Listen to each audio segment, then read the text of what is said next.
Service Station welcomes you to another baseball broadcast brought to you direct from Comiskey Park by permission of the Chicago White Sox and the Boston Red Sox to stimulate interest in our national game and in your local team. And now out to Comiskey Park and Hal Totten, who is going to give us some inside information on today's game right from the playing field. Take it away, Hal Totten.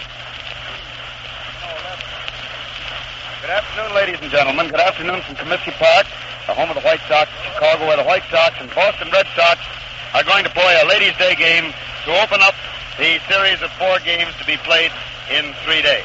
The crowd this afternoon is laughing in ecstasies right now because Al Shack is out here putting on his toe dancing act at third base, and he's going to have a lot of other funny things happen before he's through. He'll really have himself an afternoon and keep people in hysterics. He just did the stunt of letting one ball go and then throwing another one as though he'd fielded it, and now he's sitting on third base and catching throws from Frank Grube. And now he gets up and throws the ball backwards without looking, but the throw is a little wide. Usually at this time, before the start of the game, we have a little chat with a ball player, but I'm going to try something a little bit different today. Right down here along the front of the stand, as you know, you people who are out here a lot, you know there's a number of faithful rooters that are here day after day and day after day. And they've been here, a lot of them, for many, many years. One of them's a young lady down here. I don't even know the young lady's name, but I'm going to just fool them all, and I'm going to talk to them today. What is your name? Marge Kirby. Marge Kirby? Yes. And how long have you been coming out to this ballpark? About 10 years. You started when you were about 6 years old. Just about. Well, how long have you been a Sox fan? About 10 years. Length of time? How did you start being a fan? Well, I don't know. I just came out here and... You really are a real I'm a Sox fan. When they were down, I was with them, and I'm with them when they're up. Well, I'll give you credit. I know you were, because I used to see you here every day right down here in this same seat right here alongside the bench. You never missed, did you? Who's this young lady alongside you? What's your name? Ann Morty. Ann Morty? Morty. And how long you been coming to these games? About 10 years. You've been coming here 10 years, too. And are you a real Sox booster? Why do you two people like the Sox so much?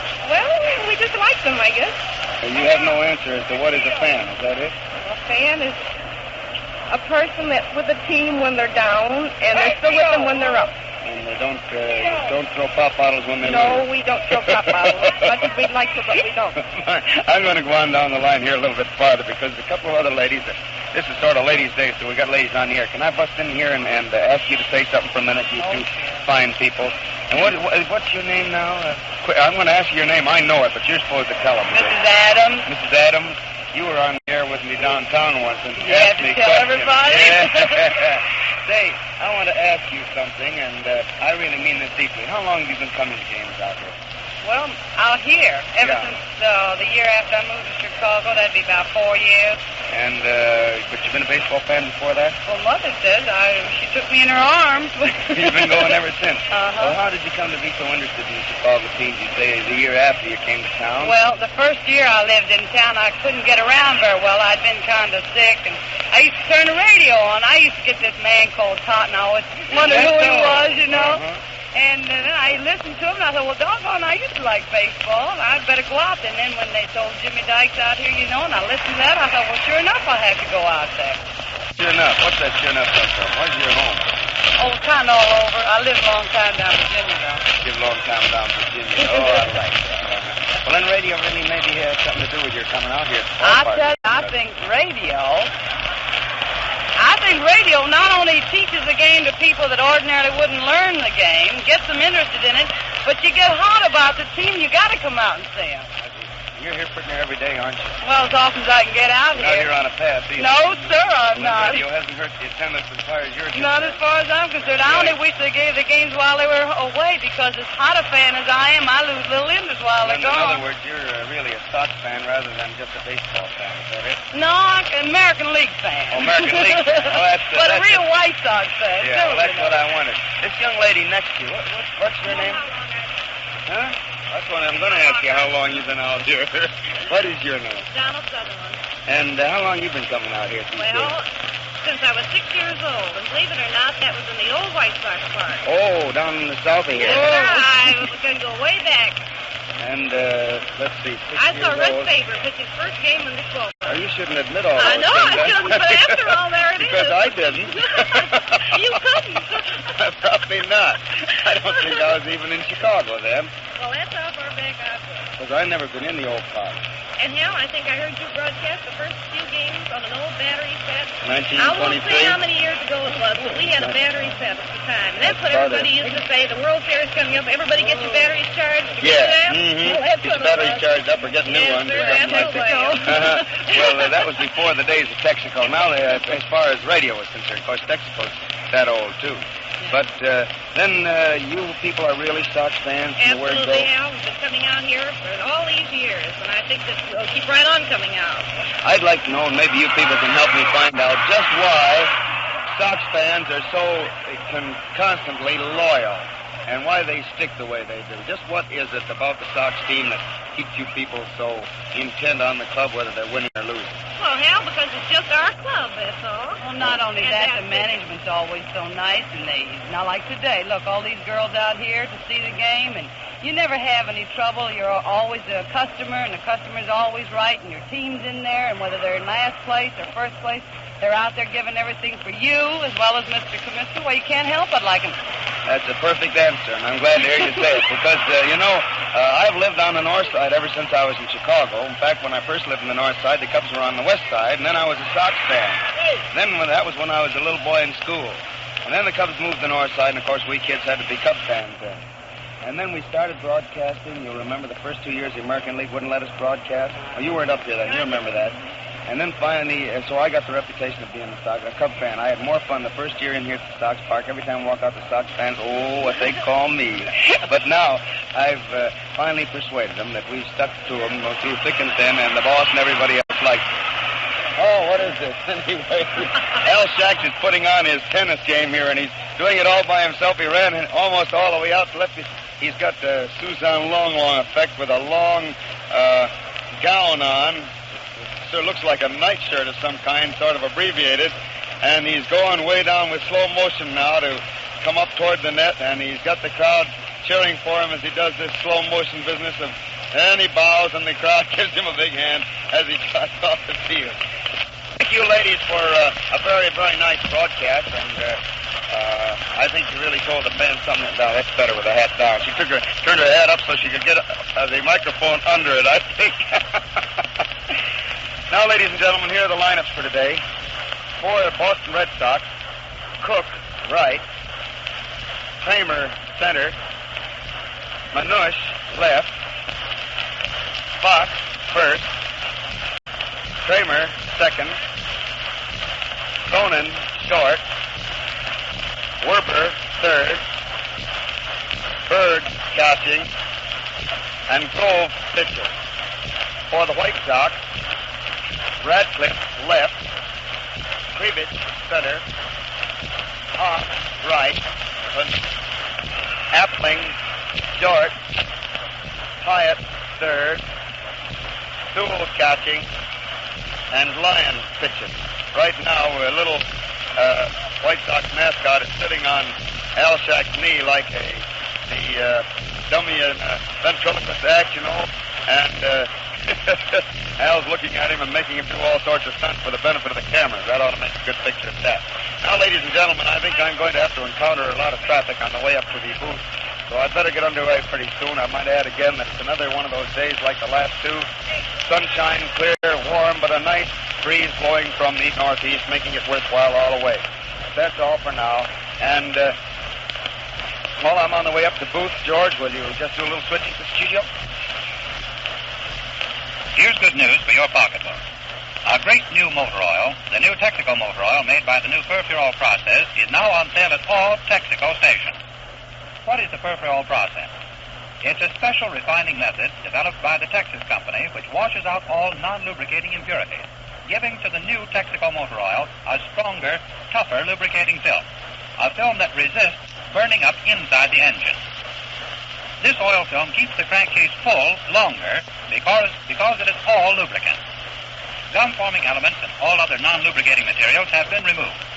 Ask for the new Texaco motor oil with the new Furfural film at any Texaco station. And try a tank full of Texaco Fire Chief, the emergency-type gasoline. This powerful driving combination will bring out the best in your car, and it will at the same time save you money. Now, while Hal Totten is on his way up to the booth to bring you this afternoon's baseball game from Comiskey Park between the Chicago White Sox and the Boston Red Sox, we'll give you the schedule of the other games to be played this afternoon.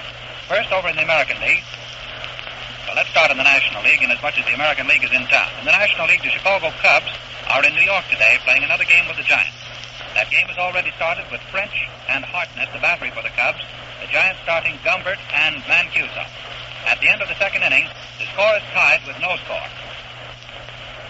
In Brooklyn, the St. Louis Cardinals are leading the Dodgers at the end of the first half of the second inning, 3-0. Dizzy Dean pitching for the Cards with Ogrodowski behind the plate. The Dodgers using Brandt and Berry. In Boston, the Pittsburgh Pirates are leading the Bees at the end of the third inning, 2-1. Weaver on the mound for the Pirates with Padden catching. The Bees using Chaplin hurling and Lopez behind the bat. Philadelphia today in the National League, there's a doubleheader ball game between the Phillies and the Cincinnati Reds. The first game is already over, with the Reds coming out on top 12-2. The box scores, the Reds score 12 runs, 14 hits, and 1 error. To the Phillies, 2 runs, 6 hits, and 2 errors. Walters and Atwood went the entire route for the Phillies, with the correction for the Reds, with the Phillies starting Davis and Lombardi.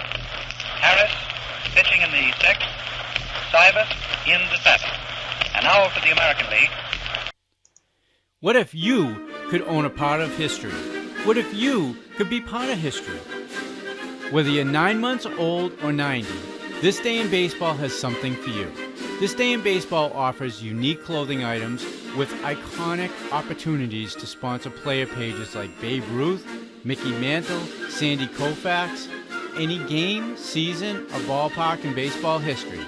You can join our podcast, our special videos, and much more.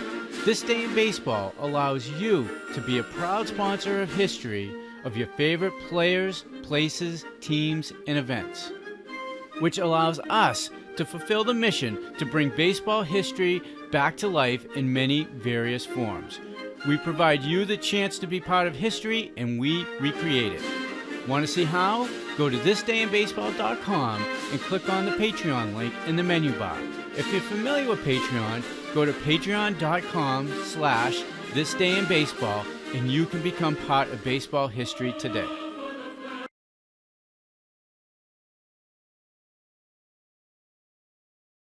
There are no batteries and no scores, with the exception of from Comiskey Park and the batteries out there for the Red Sox, Grove and Berg. And for the White Sox, Lyons on the mound and Sewell catching. The schedule: in Detroit, the Tigers take on the Washington Senators. In Cleveland, the Indians play the New York Yankees. And in St. Louis, the Browns take on the Philadelphia Athletics. And now for a look at the standing of the clubs. In the National League, the Cubs are in first place. They've played 93 games this year. They've won 57 and lost 36. Second place, the St. Louis Cardinals, only 1 game behind the Cubs. Third, New York Giants, whom the Cubs are playing today. They're 6 games behind the Cubs. Fourth, the Pittsburgh Pirates, 8.5 games behind. In fifth place, the Cincinnati Reds, 11 games. Sixth place, the Boston Bees, 13.5. Seventh, the Philadelphia Phillies, 20.5. And in eighth place, the Brooklyn Dodgers, 23.5 games behind. And now in the American League, first place is held by the New York Yankees. They've played 98 games this year. They've won 64 and lost 34. In second place, the Cleveland Indians, whom they're playing this afternoon. The Yanks and the Indians will play this afternoon. And the Indians are 7.5 games behind the Yankees. In third place, the Boston Red Sox, who are at Comiskey Park, they're 11.5 games behind. Fourth place, the Chicago White Sox, 12 games behind. If the Chicago White Sox win this afternoon, they will be in third position. In fifth place, the Detroit Tigers, 12.5 games behind. They're just 1/2 game behind the Chicago White Sox for fourth place, and the White Sox are 1/2 game behind the Red Sox for third place. In sixth position, the Washington Senators, who are playing the Detroit Tigers today, and they're 15 games behind. In seventh place, the St. Louis Browns, 34 games behind, and the Philadelphia Athletics are in eighth place, 31.5 games behind. The games this afternoon will have a very deciding effect upon what positions will be held tomorrow, as of starting tomorrow. And now for a look at the home run situation as it stands today. Lou Gehrig is still in first place. He's had 32 homers this year. Fox of the Red Sox, who's out here at Comiskey Park this afternoon, has had 29, 3 games behind the lead. Second place is also shared by Trotsky of the Cleveland Indians, who had 2 home runs yesterday, and he also has 29. And in fourth place, Mel Ott of the Giants with 21. Back to the ballpark, ladies and gentlemen, and ready to start the ball game. The Sox team is out there on the field, with Ted Lyons finishing his warm-up, with Sewell, who now throws the ball out to second base. And we're just about ready to get this ball game underway, with the first hitter for Boston being Dusty Cook, a left-handed hitter with plenty of speed, good power, and a good all-round ball player. He's up there at the plate as Lyons starts his wind-up to pitch the first one. Throws, and Dusty takes a strike over the outside corner about knee-high. 1 strike on Cook.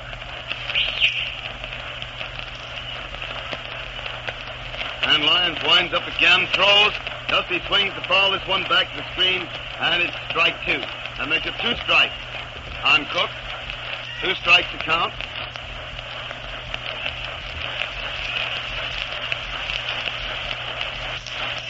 Ted again starts to wind up. Throws, and Dusty swings, hit the ball right back through the box and into center field for a base hit. Single to center field by Cook, putting him on first base with nobody out in the first inning for the Red Sox. And Kramer, Roger Kramer, the Red Sox center fielder, another left-handed hitter, at bat. Kramer's one of the boys, as I think you know, who came to the Red Sox from the Athletics during the winter. Lyons is ready, throws the first one, and it's a fast one for a ball that just missed the inside corner across the knees, and it's 1 ball on Kramer.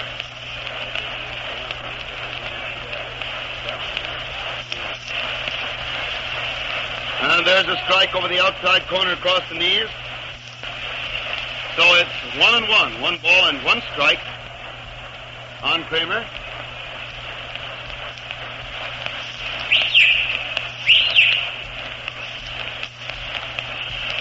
Lyons has his time once more. He's ready to pitch. Pitches. Rod swings, hit one also into center field for a base hit. Runner from first round, second, starts for third. But a good fast throw from Previous to Appling chased him back to second base. Well, these boys start looking as though they're going to go out, and then both of them drive that ball straight through the box. Lyons must be right straight over that plate.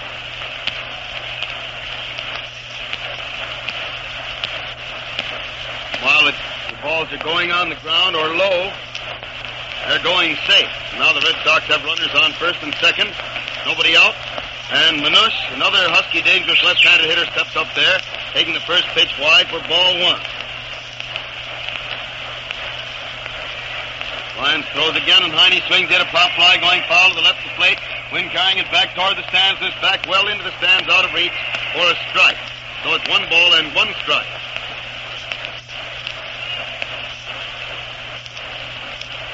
1-1 is the count.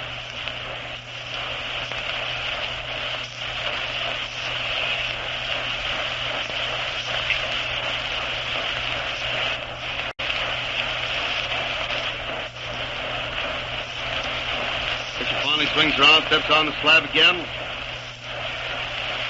Looks back at second base and throws, and it's inside across the chest for ball 2. So it's 2 balls and 1 strike. 2-1 on Manush.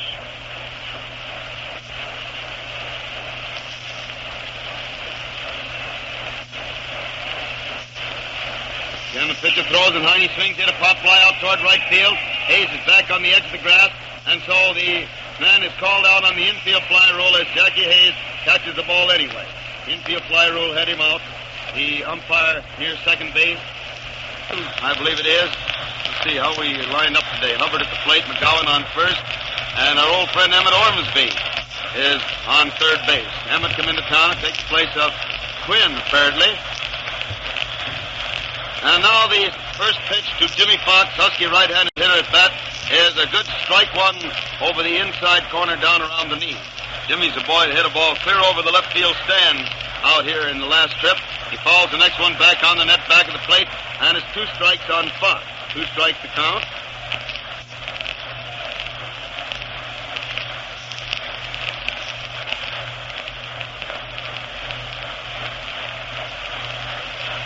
Lyons stands there getting his sign, getting ready once more.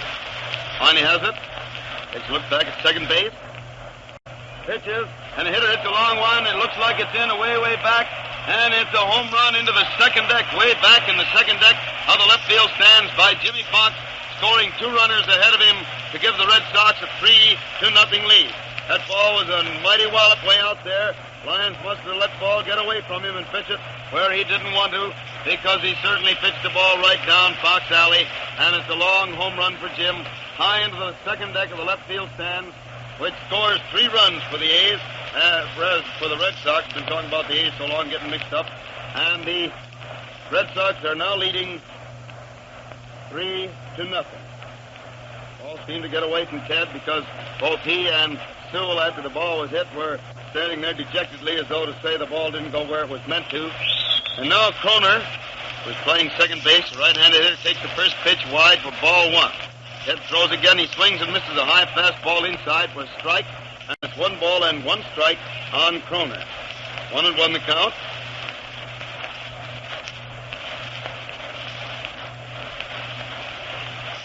Lyons throws again. Kroner hits a long drive to left field. Ratcliffe's going back, and he has it way back near the wall.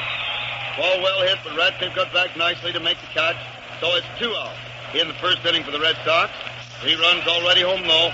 And the next man up is Werber, Bill Werber, the Red Sox third baseman.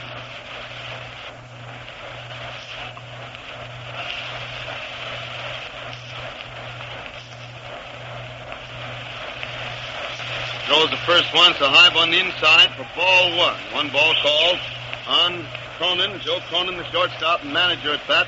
Right-handed hitter. I said Werber was up. I skipped a name there in that lineup. My mistake. And the next one is a strike over the heart of the plate, a little above the knees. So it's 1-1. 1 ball and 1 strike on Cronin. Lyons throws another ball wide for ball 2, and it's 2-1. 2 balls and 1 strike. Ted goes through that swinging windup, throws again, and the hitter gets the 3rd ball. A fast one that slips inside across the waist, and it's 3 balls and 1 strike on Cronin.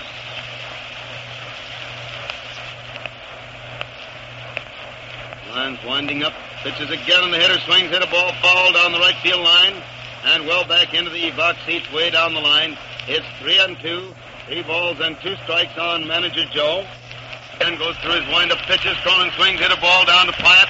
Gets it nicely, throws the first, and Cronin is out for the 3rd out in the first inning. And Lyons, after that 1 bad pitch, ball that apparently he threw in the wrong place to Fox without intending to, got through the inning without further damage, but that damage was considerable. 3 runs, 3 hits in the first half of the first inning, and the score is 3-0 in favor of the Red Sox, as the White Sox come to bat in the last half of the first inning.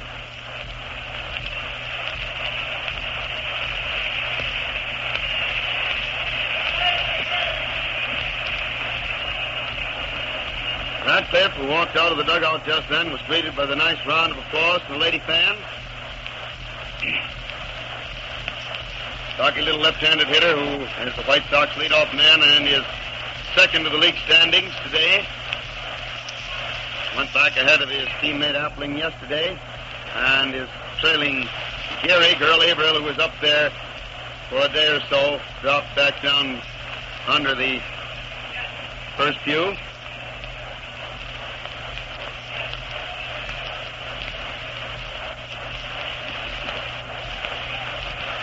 And there's the first pitch to Ratcliffe, a strike over the inside corner about waist high. 1 strike is the count. He winds up again, throws, the hitter swings, hit a bounder back to the left of shortstop. Cronin gets it near second base, throws to first, and Ratcliffe is out for the 1st out in the first inning, bringing Mike Krivich to bat.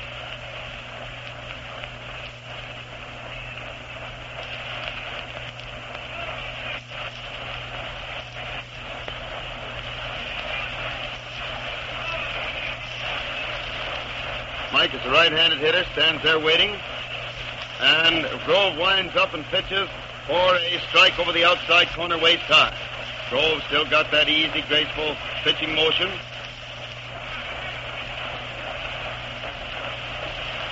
and still uses that system of smoothing down the dirt in front of the rubber before each pitch. Here's strike two. Fastball also over the outside corner, waist high, and it's 2 strikes on Krivich. 2 strikes to count.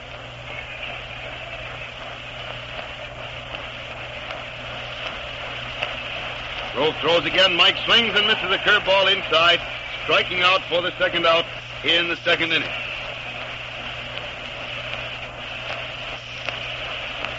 Old Colonel Kirsch down there. Harry Kirsch back in town. He spotted Judge Doherty, Charlie Doherty, wandering around in here to see the game.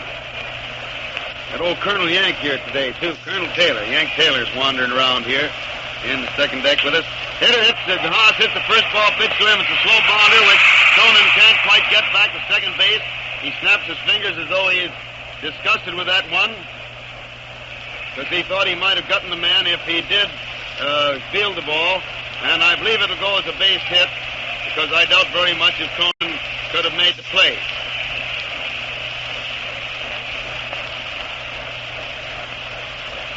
We haven't seen sign yet from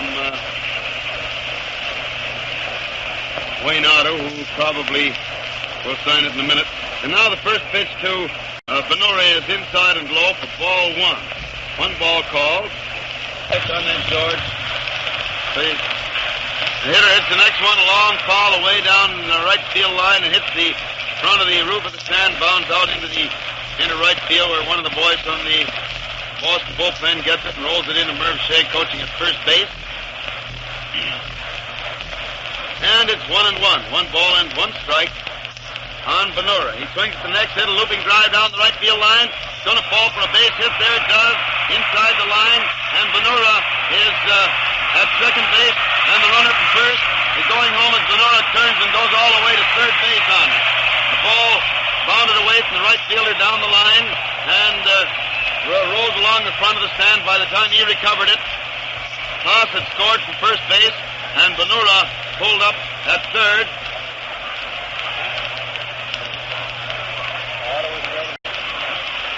Well, we'll give him a hit on it and give him 3 bases on that one. Hit on the other and a triple on this one. Wayne Otto isn't there, you said. The official scorer is not present. Well, if he was there, he'd relay him over. I know that. Well, anyway, it's 1 run home, and Appling at bat has 1 strike on him.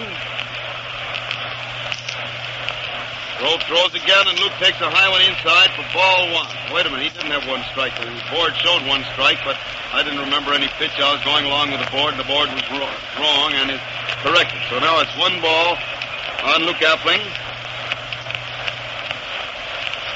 And there's the next one for ball 2.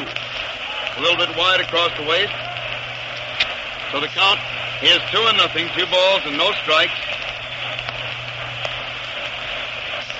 on Appling.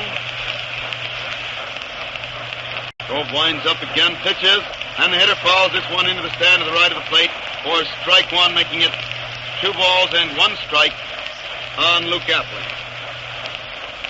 Benura on third base, 2 out, 1 run home in the first inning. Score 3-1 in favor of the Red Sox.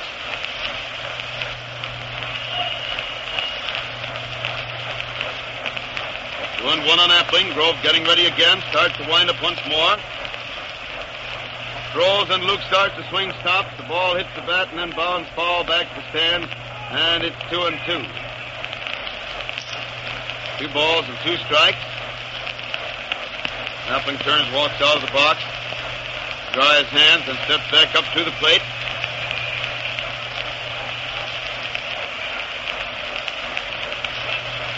And Luke swings again to foul this one high into the second deck above him to the right of the plate. And it's still 2 balls and 2 strikes on Appling. Still 2-2.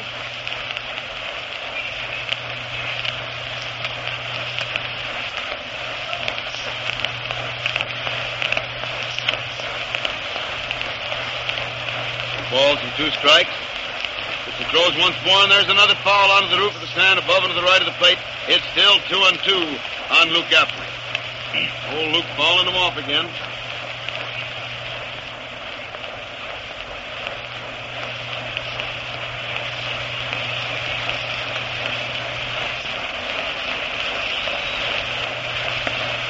Grove again starts to wind up. He pitches and Luke swings to drive another one out to right field for another base hit. Past the right fielder and into the stands down the right field line to go for a two-base hit by ground rule. And naturally it scores Venura easily from third base to make the score 3-2. Double down the right field line by Appling. Scores Venura.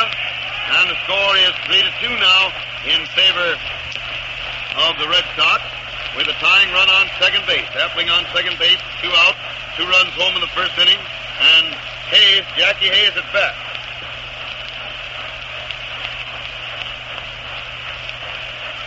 Grove throws the first one, and Jackie hits a high fly to left field.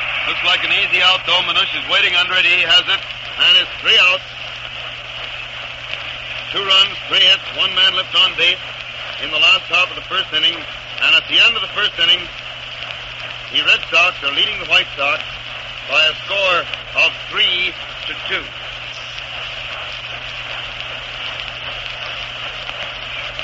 For a longer-lasting, sweeter-running engine, use nothing but new Texaco motor oil. Texaco is most economical because it gives more lasting lubrication, saves engine wear, and actually increases your oil and gasoline mileage. New Texaco motor oil stands up under heat and fast dries. Its purity is guaranteed by the refinery-sealed can. Try new Texaco motor oil. If you haven't tried it before, try it today, and you'll see the difference right away.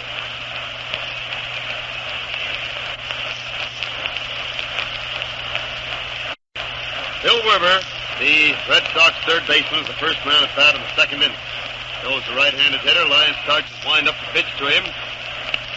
Throws, and he takes a wide one across the chest for ball 1. 1 ball called.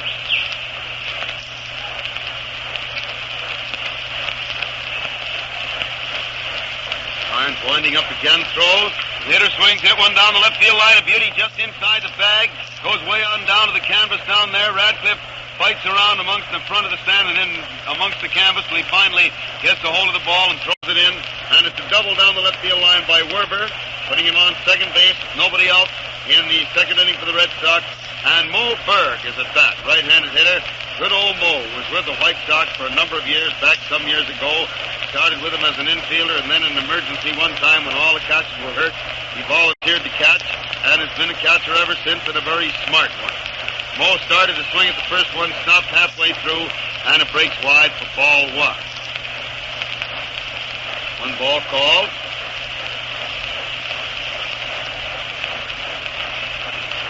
Ready again, throws, and it's a wide one across the waist for ball 2. The count is 2-0, 2 balls and no strikes on Berg.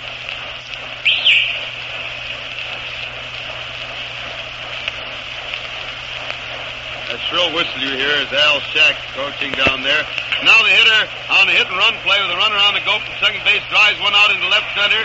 Radcliffe tries to field it, but just manages to tag it with his hand, and it rolls on around and out there in front of the scoreboard, and the runner keeps right on for third base, and the throw comes into Appling. That was funny. The ball scooted in under the bottom of the scoreboard there, and with Radcliffe and Krivich both looking for it, they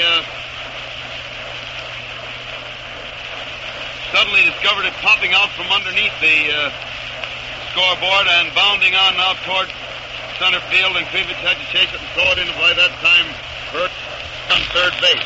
So it's another run home and a runner on third for the Red Sox in the second inning, and the White Sox start to warm the pitcher up as Grove, who is a pretty good hitter himself, steps up there and swings wildly at the first pitch, a curveball, to miss it for strike 1.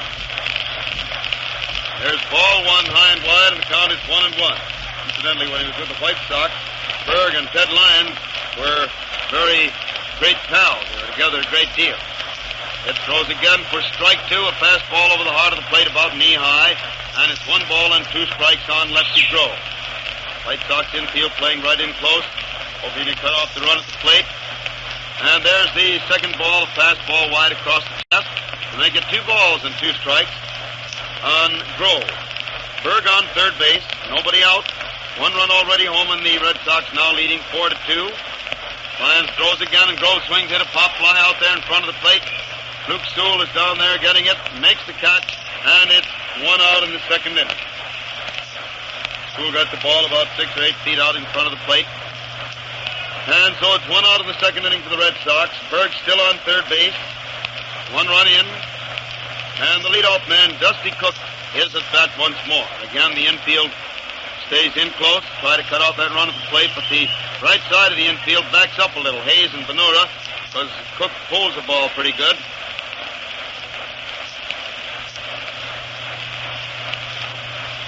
She winds up, throws, and the hitter takes a curveball inside for ball 1. 1 ball called.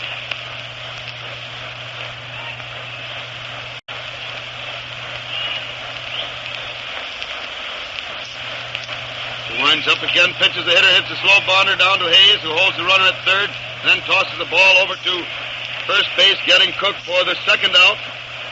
Makes it 2 out in the second inning. And Kramer, Roger Kramer, the center fielder, is at bat. The infield now naturally backs up to normal position to play for the batter for the third out. Berg still on third base with 2 out, 1 run home in the second inning. Starts to wind up. Pitches, and the hitter starts to swing, stops to twist away and take a fast one inside for ball 1. 1 ball called.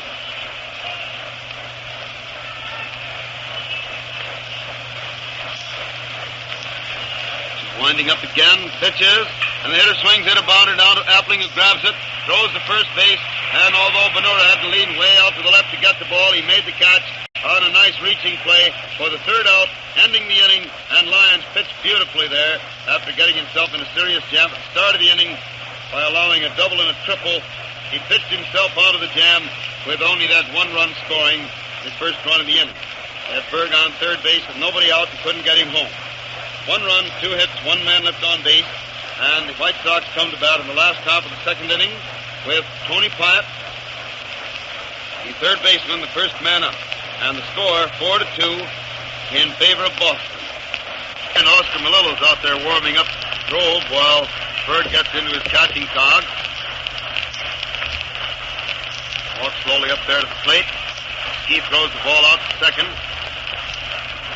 And Kroner, the rookie, tosses it to Cronin. Cronin throws it back to Kroner after rubbing it up. And Kroner returns it to the pitcher. Now Grove takes it, looks it over, and throwing it up also in his bare hand. Pyatt digs in there at the plate, ready to be the first man at bat in the last half of the second inning.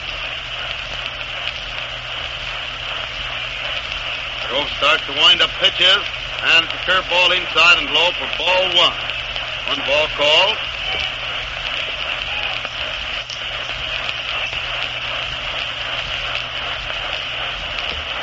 She winds up again. Throws, and the hitter swings, hit a bounder down to the shortstop. Cronin soaks it up, throws the first, and Pyatt is out easily for the first out in the second inning, bringing Luke Sewell to bat.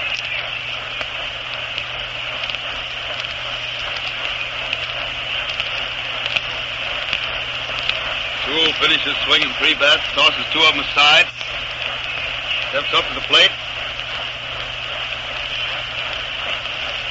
and the pitcher starts to wind up, throws, and it's a fast strike over the heart of the plate above waist high. 1 strike on Sewell. 1 strike at the count, but it's ready again. Starts to wind up once more. Throws, and Sewell swings in a foul going into the stands above first base, and it's strike 2. That ball landed on the roof of the stand.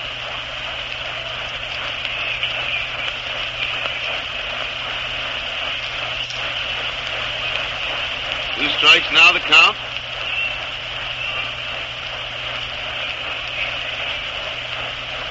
Grove winding up again, pitches, and Sewell hits the ball out toward right center. Goes through for a base hit. The outfielders are chasing it. Lucas around first base. He's rounding second base, heading for third. The center fielder caught up with the ball, but couldn't grab it, and it rolled on through to the scoreboard, and Sewell pulls up at third base on a triple to right center. That's his second triple in 2 days, besides a double. When Sewell hits that ball out there, it's pretty well hit. And when it lands, it doesn't lose any of its speed, but keeps right on going. As a result, the right fielder and center fielder who had left that space wide open, right fielder playing near the line, center fielder over in left center, had to chase it. Kramer managed to tag it as it rolled past it, but couldn't grab it. And so it got through and put Sewell on third base. First pitch to Ted Lyons. Now at bat is inside across the waist for ball one. Ted switches around in his hitting depending on the pitching. So he's batting right-handed against Groves, left-handed throwing. Ted steps out of the box, rub a little dust on his hands, watches Grove for a moment, finally steps back up to the plate. Starts his wind-up. Pitcher pitches, and it's a strike over the inside corner, waist high, to make it 1-1. 1 ball and 1 strike on Lyons.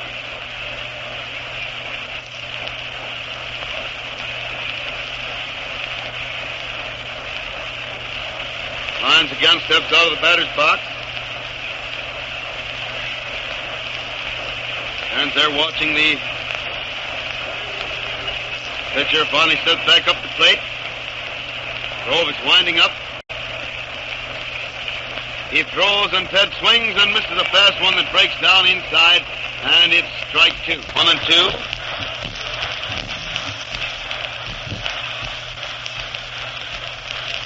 Grove winding up once again.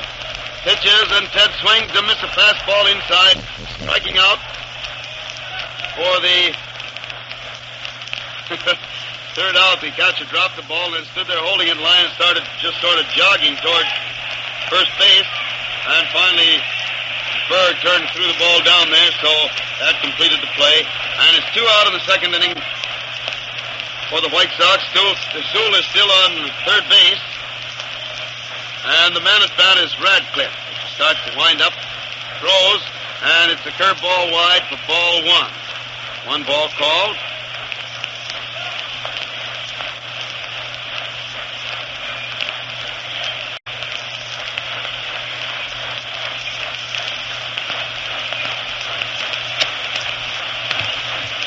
Pitcher has the sign again, starts to wind up. And throws and rip swings in a high fly in short left center, but the center fielder Kramer's in there. He's waiting under it, makes the catch, and it's 3 out. And that time they didn't get that man home from third base. So it's no runs, 1 hit, 1 man left on base. And at the end of the second inning, the Red Sox are leading the White Sox by a score of 4-2. This broadcast of the White Sox-Boston game comes to you direct from Comiskey Park, home of the White Sox in Chicago, as a presentation of your neighborhood Texaco dealer, distributor of Texaco Fire Chief Gasoline. The broadcast comes with the permission of the White Sox and the Red Sox to stimulate interest in our national game and in your own local baseball team. This is WCFL at Chicago. Remember, you still get your Texaco scorebook by stopping in at any Texaco dealer, asking for a request card, filling it out with your name and address. It's already addressed to me on the other side. Put a 1-cent stamp on it and mail it. The book contains not only the special scoring pages for 17 games, but a complete scoring system, illustrated and explained carefully. Manush is at bat to start the third inning, and the first pitch is inside and low for ball 1. 1 ball called.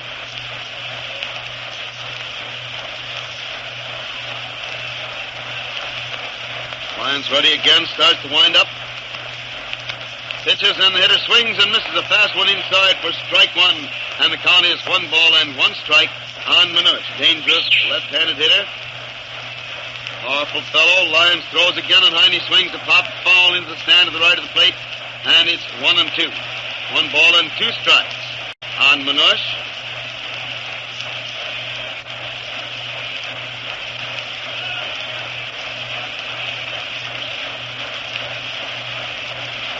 Throws again now, and it's inside and low for ball 2, making it 2 balls and 2 strikes. Sewell cocked his arm back as though to throw the ball to third, apparently thinking that ball might have caught the inside corner, but it didn't, and so it's 2 balls and 2 strikes on Manush. 2-2. Lyons takes an easy swinging wind-up, throws again, and the hitter takes it high and inside for ball 3. White Sox really want this game this afternoon. If they can win this game, they go into third place in the league. They're only half a game behind the Red Sox. Throws again, Manush hits a bounder down to Jackie Hayes, who gets it on his short hop, throws to first, and it's 1 out in the third inning. 1 out in the third inning for Boston. And Jimmy Fox, who hit that mighty home run in the first inning with 2 men on base, is at bat. Fox up at the plate.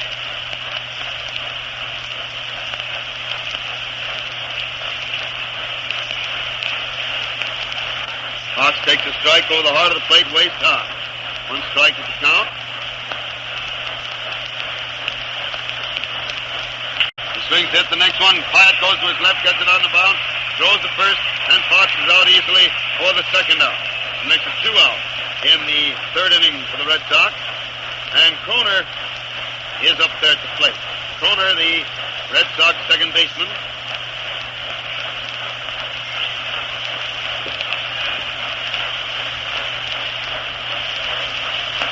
Throws now, and Kroner takes it over the plate with low for ball 1. 1 ball called.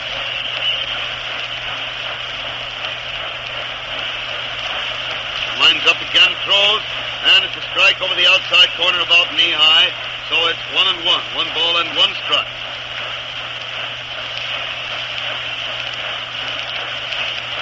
And there comes ball 2. It's 2-1, 2 balls and 1 strike.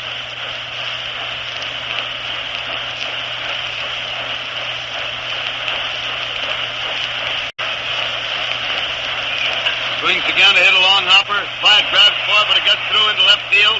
Took a bad hop and went through. He was going way out to left. And it's a base hit for Kroner. Ball had bounded past Pyatt. He couldn't quite get it out there. And it puts Kroner on first base. It's 2 out in the 3rd inning. And Cronin at bat.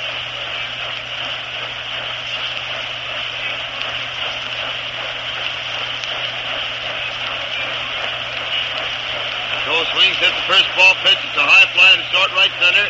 Haas is in there to make the catch and makes it easily for the 3rd out, ending the first half of the 3rd inning with no runs, 1 hit, 1 man left on base for the Red Sox. And the score stands at 4-2 in favor of the Red Sox as the White Sox come to bat in the last half of the 3rd inning. Ladies and gentlemen, sitting alongside of me here is a young man who has done, well, I don't know. He seemed to have made me quite famous, or tried to lately. A lot of you people may have seen him or heard him. And ball players from visiting teams and home teams that were in Chicago a couple of weeks ago when he was playing at the Chicago Theater all came to tell me about an imitation he does, an impersonation. He does a lot of impersonations, but he seems to be impersonating a sports announcer, baseball announcer named Tice. Now, his name is Frank Payne. He's appearing down at the College Inn also. And Frank is out here, and I told him, swore at him that he was going to have to go to work today if he came out here. Now, listen, Frank, you come up here and do a half inning, and let's see, I want to hear how I sound. And then the fans can write in and tell me if you really make it sound like me. Mike Krivich is the first man at bat. Lefty Grove standing out there getting his sign. Starts his wind-up. Throws, and Mike takes 1 wide for ball 1. 1 ball on Krivich. Grove is ready once more. Getting his sign out there again. Starts his wind-up and throws, and Mike swings, hits the ball down the right field line, but it's foul. Bounces up against the stands. One of the boys from the bullpen gets it and throws it back into Mervyn Shea, who's coaching at first base. 2 strikes on ball 1 and strike 1 on Krivich. Throws up there once more. Starts his windup. Throws, and it's ball 2. Probably a little bit high over the plate, but too high. And it's 2-1 on Mike Krivich. 2 balls and 1 strike to count. Lefty Grove is ready once more. Starts his windup. Throws, and the hitter hits the ball on the right field for a good clean base hit. Single to right field by Krivich. And Cook gets the ball, throws it into second base. That was a nice single to right field by Mike Krivich. Puts him on first base with nobody out in the 2nd inning. Or 3rd inning? What is it? 3rd inning. 2nd inning. Mulehaus at bat. Mulehaus at bat. Lefty Grove smoothing the dirt around out there in the rubber. Stretches, looks at first base. Throws, and Haas takes a slow ball over the plate for strike 1. 1 strike on Haas. Grove standing with his back to the plate now. Now he's ready. Looks at first base. And throws. And it's wide for ball 1. And it's 1 ball and 1 strike on Mulehaus. 1-1 is the count. 1-1 the count on Haas. Krivich on first base Boston leading 4-2. He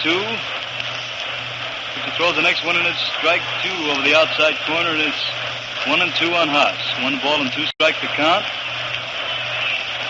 Krivich on first base.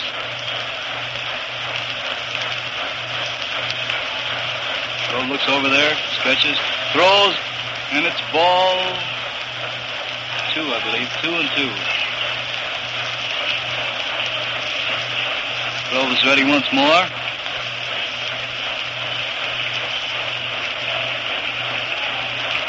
Looks at first base. Throws, and Haas jumps back to take the third ball inside. And it's 3-2 on Mule Haas. 3-2 the count. 3-2 the count on Haas. Grove seems rather nervous out there now. Smoothing the dirt down a little bit. Looks at first base. Throws, and Haas hits a bounder down to the third baseman who gets it, throws the second. He throws the... No, he didn't throw the first. He started to throw but stopped. And I don't know. And the runner was out at second. It was a force play from Werber over to Kroner. Krivich slid in nicely and broke up a double play there. Got the... Kroner was off balance and couldn't throw. Big Zeke Benura's up now. And if Zeke can get a hold of one here, it'll be just dandy. Grove looks at first base. Throws, and it's a ball over the plate but too low. Ball 1 on Zeke Benura. Ball 1 to count on Benura. 1 out in the second inning. Grove looks at first base. Throws, and Zeke gets one out toward right field. Way back there, but the right fielder goes back, and he gets it near the wall. That ball is well hit, but it was a little bit too high, and it's 2 outs. Haas is still on first base, and Luke Appling is at bat. Luke Appling, the hitter.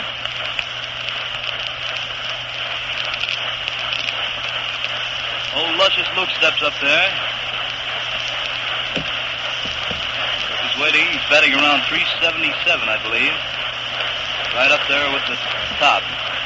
So looks at first base and throws. And Luke hits the ball out into right field, but again Cook is back, ranges back easily and gets it. And it's 3 outs, no runs, 1 hit in the second inning for the White Sox, and the score remains 4-2 in favor of the Boston Red Sox. And here's the real Hal Tot. Hey, you're terrific, my friend, Thank but you. right now, being at the end of the third inning, I think all right. for up-to-the-minute scores and complete batteries from other cities will return to the studio. In the National League in New York, the Chicago Cubs lead the Giants at the end of the 6th inning by a score of 3-1. French and Hartnett, the Cub battery, the Giants using Gumpert and Mancuso. In Brooklyn, the St. Louis Cardinals are leading the Dodgers at the end of the first half of the 4th inning by a score of 6-3. Dizzy Dean working for the Cards with Ogrodowski behind the bat.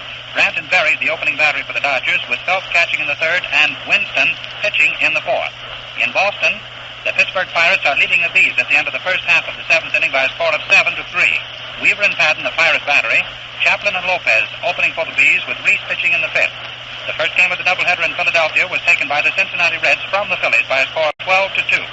Davis and Lombardi, the Red battery, the entire route. The Phillies opening with Walters and Atwood. Harris on the mound in the 6th and Cybus hurling in the 7th. In the second game of the Twin Bill, Brennan and Campbell opened for the Reds with the Phillies using Jorgens and Atwood. At the end of the second inning, the score is tied 1-1. In the American League in Detroit, the Tigers are leading the Washington Senators at the end of the second inning 3-0. Newsom and Millies, the Senator battery, the Tigers using Bridges and Hayward. In Cleveland, the Yankees are leading the Indians at the end of the second inning 1-0. Hadley and Dickey working for the Yankees. The Indians have Harder on the mound, Pitlack behind the bat. And now back to Comiskey Park and Hal Totten. Take it, Hal. Okay, Frank, go right ahead again. I'm enjoying this rest. Thank you. The first man up was Bill Werber, and he lined out to Zeke Benura. Next hitter is Berg, catcher. First pitch is low and inside for ball 1. 1 ball on Mo Berg. Headline stands out there ready once more, starts his windup. Throws, and Berg swings, hit a pop fly over near first base, but it goes back into the stands for a foul. Here comes Eddie Cavanaugh, and the ball game's official. Hi, Ed. Eddie Cavanaugh's here. Ball 1 and strike 1 on Mo Berg, the catcher. Steps up there once more.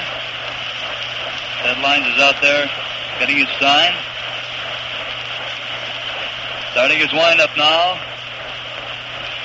Throws and Berg hits the line drive way out to center field, but Krivich is back there and he gets it. And it's 2 outs. 2 outs in the 4th inning for the Red Sox. And Lefty Grove is at bat. Grove comes slowly out of the dugout. Strolling slowly up to the plate there. Really nice hand from the crowd back at first base. He's waiting. That line's out. They're going to get signed. Starts his wind-up. Pitches, and Lefty swings to miss a low one inside, and it's strike 1 on Lefty Grove. Strike on Lefty.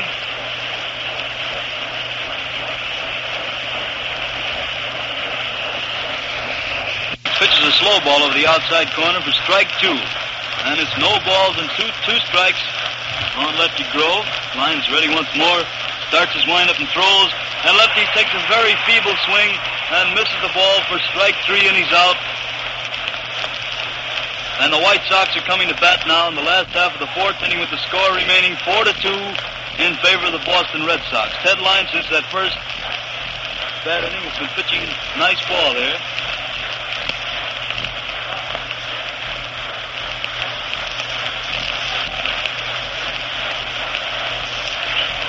Jackie Hayes will be the first man up for the White Sox.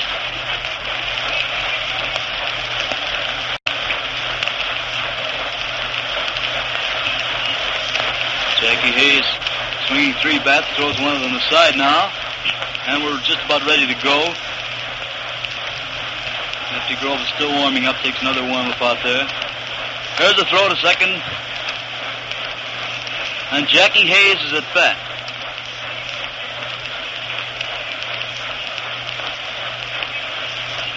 Jackie Hayes been doing some nice hitting for the White Sox. He's batting around .306, I believe, and he's hitting in the pinches. Lefty Grove is ready out there, smooths the dirt around. Starts his wind-up. Throws, and Jack takes the first one wide for ball 1. 1 ball on Jackie Hayes.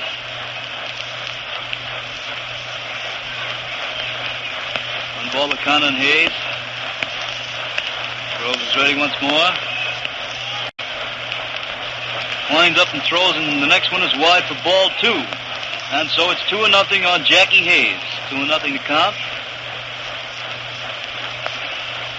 Hayes, the White Sox second baseman. That in the last half of the 4th inning. Here's the next pitch. Ball 3, very wide. 3-0 to count on Jackie Hayes. 3 balls and no strikes.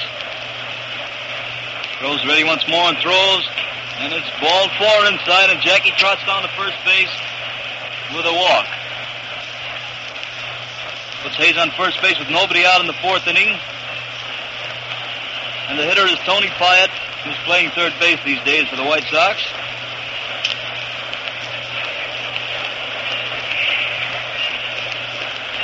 Tony Pyatt at bat. So looks at first base and throws.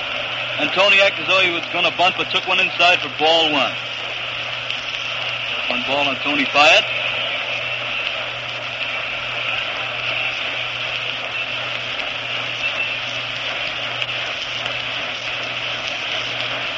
Grove stretches, looks at first base again, and then throws, and it's wide for ball 2. Well, Mr. Grove seems to have lost his control here. That's 6 straight wide ones he's thrown, 6 straight balls.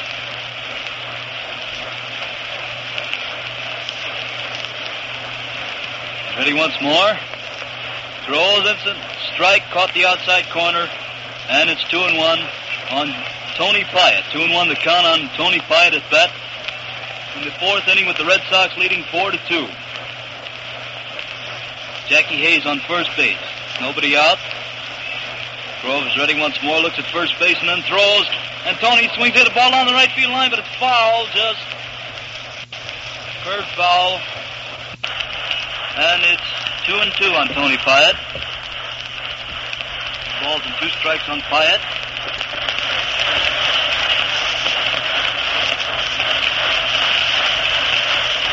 The umpire ran down the left field line for that ball.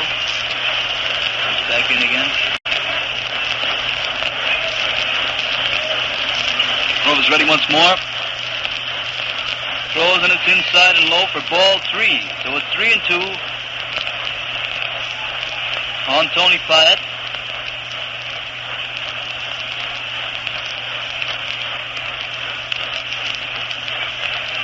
Jackie Hayes on first base. Grove is ready. Throws, and it's ball 4 wide, and Pyatt gets a base on balls. Pyatt walks, putting Hayes on second base. Pyatt on first. Nobody out in the 4th inning. And Luke Sewell is the batter. Luke Sewell, the catcher, who hit that triple last inning, but remained on third base when the boys couldn't bring him around.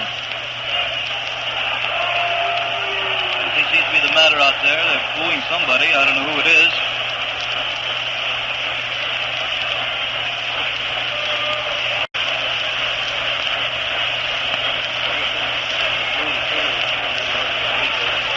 I guess they're booing Cronin for coming in and arguing about something, I believe, about that last pitch. Gathered around Grove now on the pitching mound.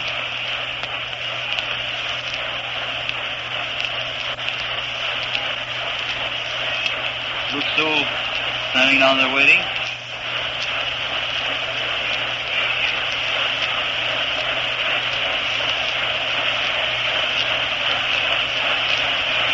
Tony Pyatt's on first base. Jackie Hayes on second. We're ready to go with Luke Sewell at bat. Lefty Grove getting a sign and throws.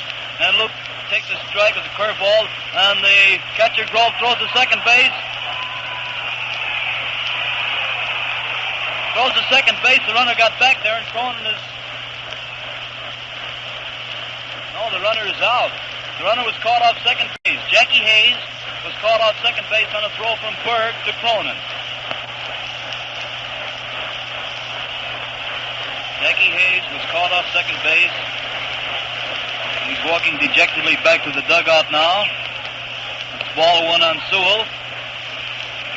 Jack had a big lead back there, and Berg threw the ball out there and caught him off. Next pitch is strike 1, and it's 1-1 on Luke Sewell. 1-1 is the count. 1 out of the 4th inning. Pyatt on first base. Sewell at bat with 1-1 on him. Red Sox leading the White Sox 4-2. Joe looks at first base again. Throws, and the ball gets away from the catcher, but he picks it up in time. It's ball 2. Runner couldn't advance. Just a short pass ball, and he got it in time to hold the runner on first base. Now Grove is ready once more, standing there getting his sign.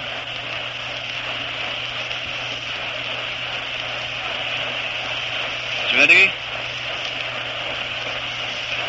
Throws and Sewell hits a pounder down to the third baseman. Werber misses it. Werber fumbled it, and the runner is safe, I believe, at first base. The runner's safe at first.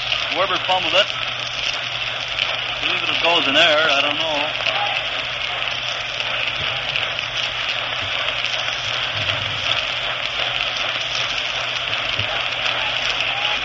Werber came in for that bounder and fumbled it. Find out in a minute if it was an error or a base hit.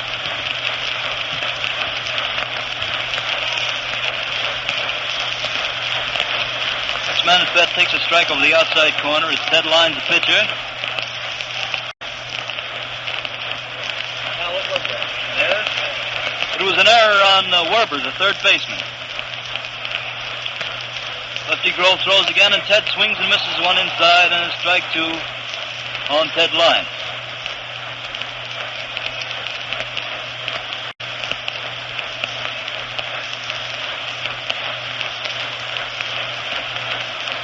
Two out in the last half of the 4th inning. Sewell on first, Pyatt on second. The count is strike 2 on Lyons.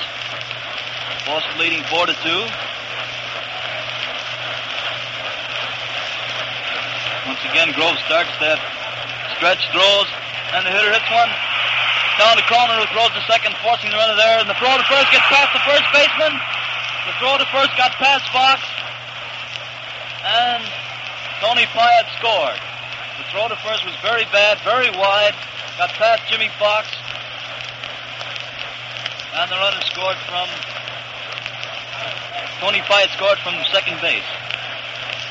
Where he had come from, rather. He was rounding third, and he scored on that wild throw. Makes the score 4-3 now in favor of Boston. Lyons is on first base, and Rip Radcliffe is at bat. Radcliffe the hitter. 2 out in the 4th inning. Boston leading 4-3. Radcliffe hits the first ball on to Cronin, who gets it easily, throws the first, forcing Lyons. Throws the second, forcing Lyons, and it's 3 outs. In the 4th inning.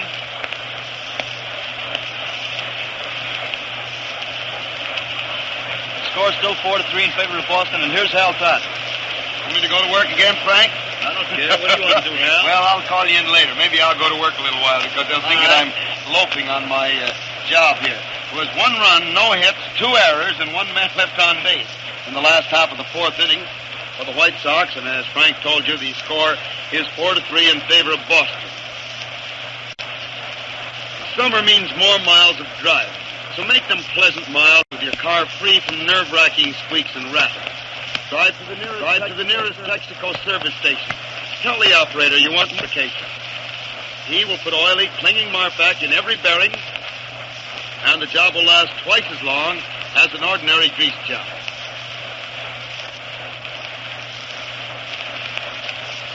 That voice that you've been hearing for an inning and that I'm sure you're going to hear again before the day is over belongs, as I said earlier, to Frank Payne, the noted impersonator, who has been doing an impersonation of yours truly at the College Inn and a couple of weeks ago at the Chicago Theater, and so we thought we'd put him through a little bit of a job here while he was doing it. The first man at bat in the 5th inning for the Red Sox, Cook, the leadoff man, hit the first ball, pitched down to Benura, and Zeke went over, got it, and tossed Ted Lyon, and Cook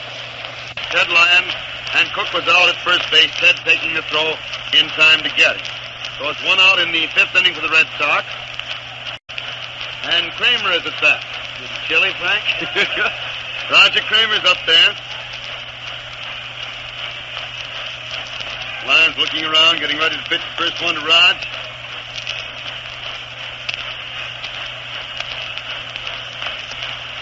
Starts his wind-up throws, and Kramer takes a strike over the heart of the plate about knee-high. 1 strike to count.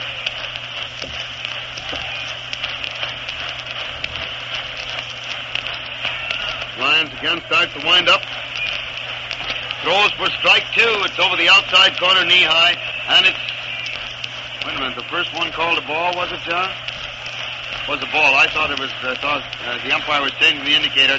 My mistake, he didn't wave it, he just was lifting his hand to change the indicator. Now the hitter hits the next one, a slow bounder down to Appling, who grabs for it, but it gets past him. It was a slow one, and he was going to have to make a very fast play on it, and I believe it will be a base hit. A very slow bounder, and I believe it'll be a base hit because Appling coming in fast and Platt going over tried to get it. The ball was deep past both of them, and the runner was safe at the first base.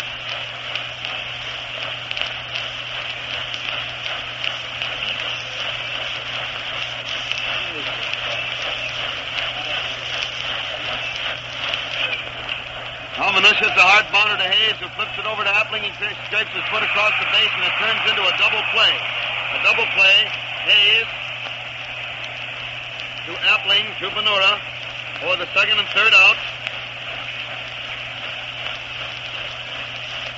Ending the first half of the 5th inning, and the score is no runs. Hey, George, will you ask Whitey if he'll check on that, because Wayne is there now. He called that last one to me. This fella doesn't look the right place, I don't think. Wayne is there and calling him and relaying the information to us. I know he's not holding out, as he is official scorer and a very agreeable young man. So we don't know whether it's 1 hit or not in the first half of the 5th inning, but we're checking up to find out. We know it was no runs, nobody left on base. And the score is still 4-3 in favor of the Red Sox as the White Sox come to bat in the last half of the 5th with Mike Krivich, the White Sox center fielder, first man up.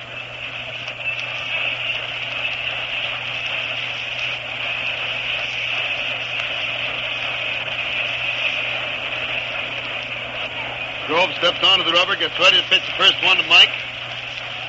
Has the sign, he's winding up. And throws, and Krivich takes it inside and low for ball 1. 1 ball called.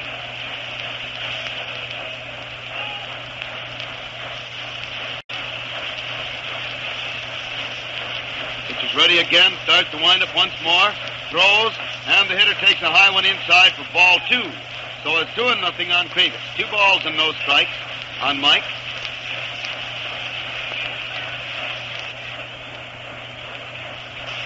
Pitcher again winding up, throws, and there's the third ball, a fastball inside across the waist, and it's 3 balls and no strikes on Krivich. 3-0.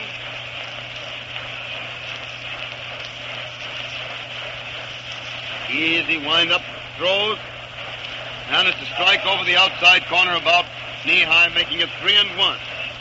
3 balls and 1 strike. What did he say? And now comes strike 2, a fastball over the heart of the plate, making it 3 balls and 2 strikes on Krivich.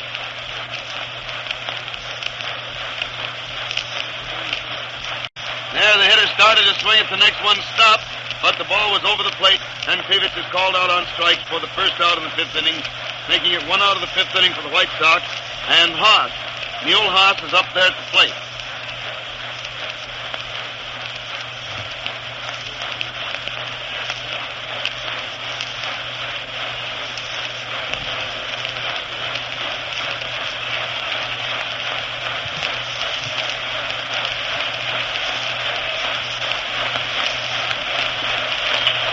Haas swings at the first one to hit a slow bounder over the pitcher's head. Cronin gets it back to second, throws to first, and Haas is out for the second out.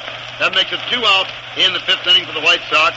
And Benura, Zeke Benura is at bat. Big Zeke up there. Hit 1 triple today, drove in 1 run and scored 1. Sides hitting a long fly to the right fielder his second time up. He's up there now, 2 out in the 5th inning. Drove pitches. And Zeke swings, hit another ball to right field. It's going way back, but Cook is back under it and makes the catch easily for the 3rd out. So it's 3 out, no runs, no hits in the last half of the 5th inning.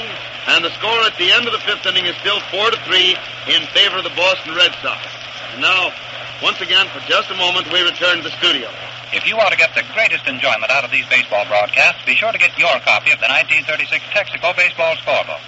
Hal Totten's own simplified method of keeping play-by-play scores is clearly explained, and you'll find many pages of score sheets.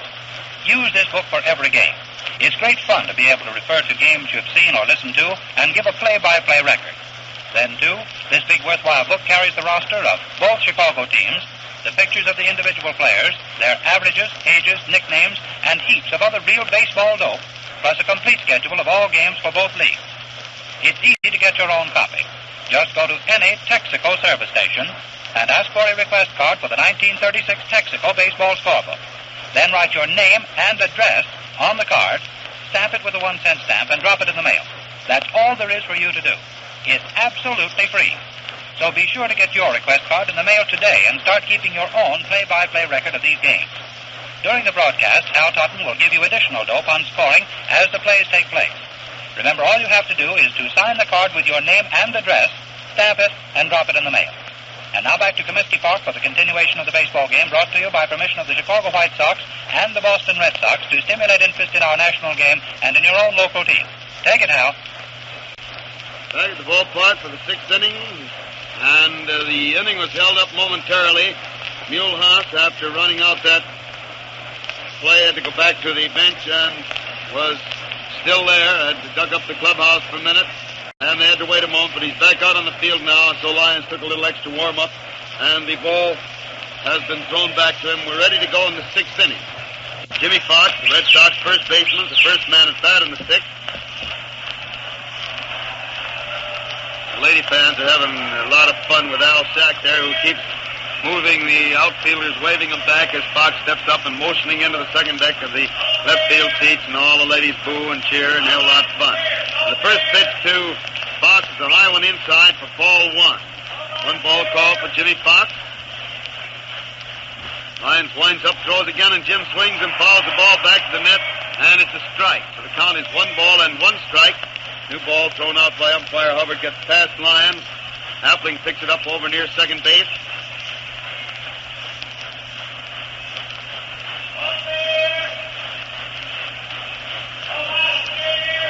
And now the pitcher winds up to pitch Fox once again. He throws and Jim takes the ball. It's over the plate but too low, and it's 2 balls and 1 strike on Jimmy Fox. He's the first man up in the 6th inning. Red Sox leading 4-3. Lyons throws again. The hitter swings in a high fly down back to third base. Going foul. Wyatt chasing over to the stands and reaches way into the stands, but it's out of his reach. And the mushers grabbed for it, and 2 of them grabbed it once. As a result, the ball was fumbled, and one of the fans got it down there. It's 2-2 on Jimmy Fox. The wind blew that ball pretty well back into the seats and out of reach. Must be 4 o'clock. There's our Monon friend. Did the Pennsylvania whistle at 10 minutes out? He forgot us today. Well, the Monon remembered us. We can't. Jimmy swings out the next pitch and misses the ball for a strike.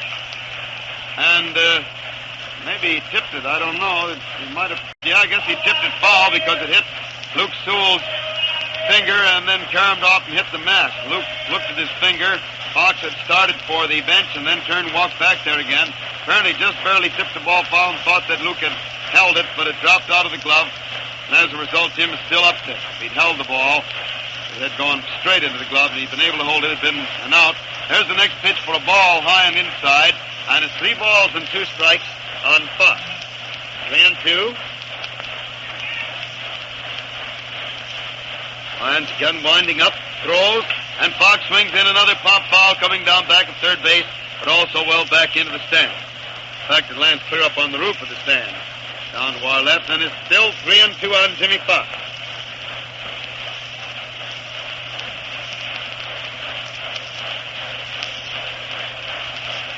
Three and 2. Sure is winding up. And throws, and Fox swings it a beauty out to center field, way out there for a long base hit. Rounding clear out to that door.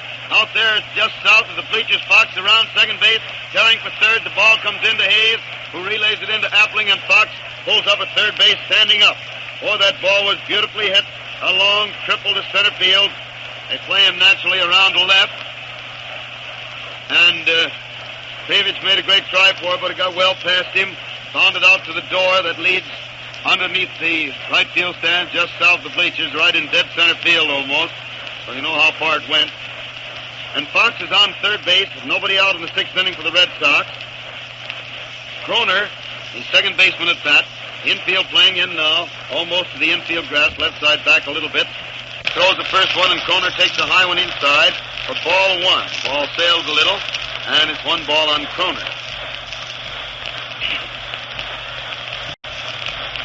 Throws again, and he fouls the ball onto the roof of the stand above and to the right of the plate. So it's 1 ball and 1 strike. 1-1 on Kroner.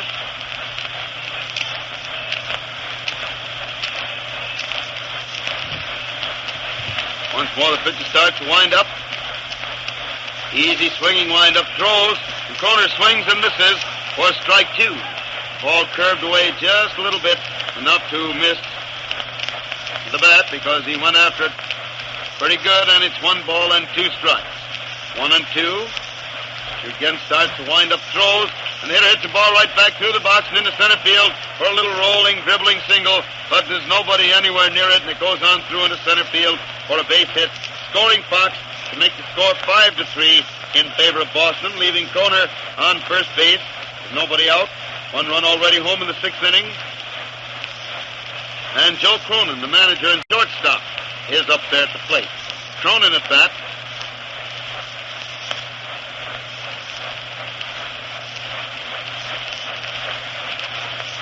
Joe swings the first one and hit a little pop foul. It bounces, hits the stand just before it gets to the Red Sox dugout, then bounds on down past it a little bit. Herb Pennock, coaching at first base, gets it, throws it back in the screen. The pitcher throws the next one, and it's a high one inside for ball 1. So the count is 1 ball and 1 strike on Cronin.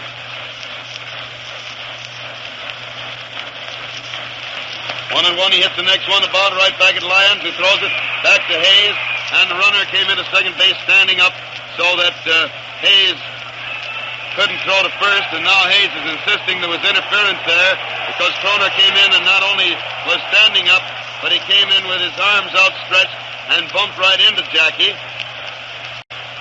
Appling also telling the umpire that he thought it was interference. And Luke Sewell goes walking out to ask umpire Ormsby about it. And Ormsby points back toward the plate, tells him to go back there.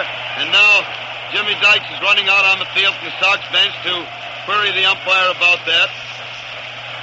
First place, I don't think they could have gotten the man at first. The play had taken just long enough, and Cronin was going down fast. And Dykes now walks out there, and he's talking to umpire Ormsby, following him out to the grass, and stands there talking to him. Hayes was pretty sore about that decision. He thought that he'd been interfered with, because naturally Cronin has a right to come in standing up if he wants. He doesn't have to get out of the way that way, but Hayes claimed that when he came and bumped into him with his arms outstretched, he was blocking him, and it constituted interference. I think the fact that he had his arms outstretched was really to keep him from knocking Hayes over and knocking himself down, because if he'd gone in without taking that precaution, there would have been a bad collision. So whatever it is, the boys thought it was worth arguing for, but naturally nothing further happened.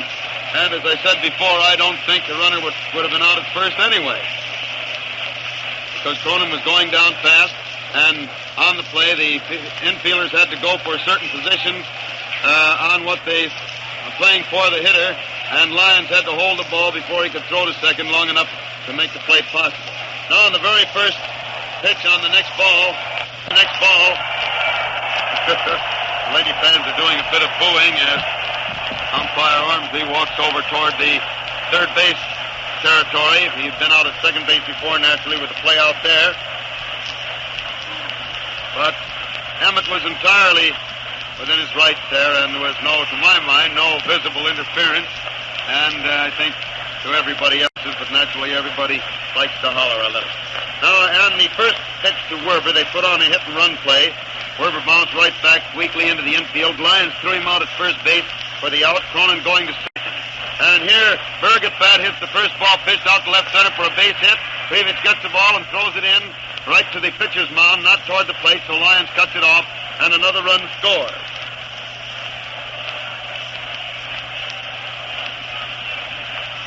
Berg looped a little technical leaguer out into left center, and it scored Cronin from second base to make it 2 runs this inning and a 6-3 lead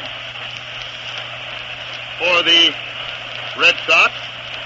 They have Berg on first base, 2 out, 2 runs home, and Grove at bat hits the bounder. Lyons goes over beautifully to field the ball and throw to first for the out. That Lyons really fields the position out there as the books read it should be fielded. He does a beautiful, beautiful job. So it's 2 runs, 3 hits, 1 man left on base in the first half of the 6th inning. And the score is 6-3 in favor of the Red Sox. White Sox coming to bat in the last half of the 6th. This broadcast, the White Sox-Boston game, comes to you direct from Comiskey Park, home of the White Sox, Chicago, as a presentation of your neighborhood Texaco dealer, distributor of Texaco Fire Chief gasoline. The broadcast comes with the permission of the White Sox and the Red Sox to stimulate interest in our national game and in your own local baseball team. This is WCFL at Chicago. Luke Appling is up there now. The White Sox now have a 3-run lead to overcome again. Ooh, Mr. Pennsylvania's running a little bit late. Also, Bob tailed. He didn't have so many cars out there, about 3 cars. There was another one. But he whistled anyway. Yes, sir, the Sox are 3 runs behind again. That's the way they started out in the first inning.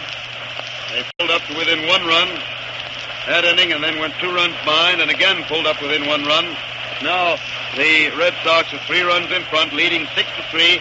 White Sox at bat in the last half of the 6th inning. Luke Appling, the first hitter, a little warmed up the pitcher, and Berg is now out there.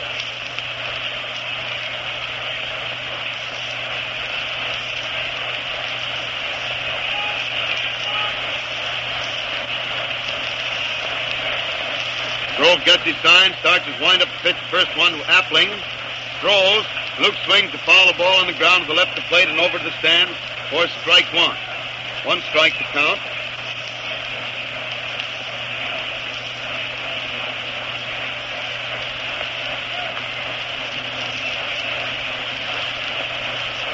And the pitcher's ready again. Throws. And it's a high one inside for ball one, and the count is 1 ball and 1 strike on Apley. 1-1. That's when he swings and swings the right field line. It's curving toward foul territory, but lands just inside the foul line and bounds into the grandstand, bounds out again, but having bounded into the stand by ground rules, it's a 2-base hit. And Pyatt is on second base with 2 out in the 6th inning, and Luke Sewell is at bat.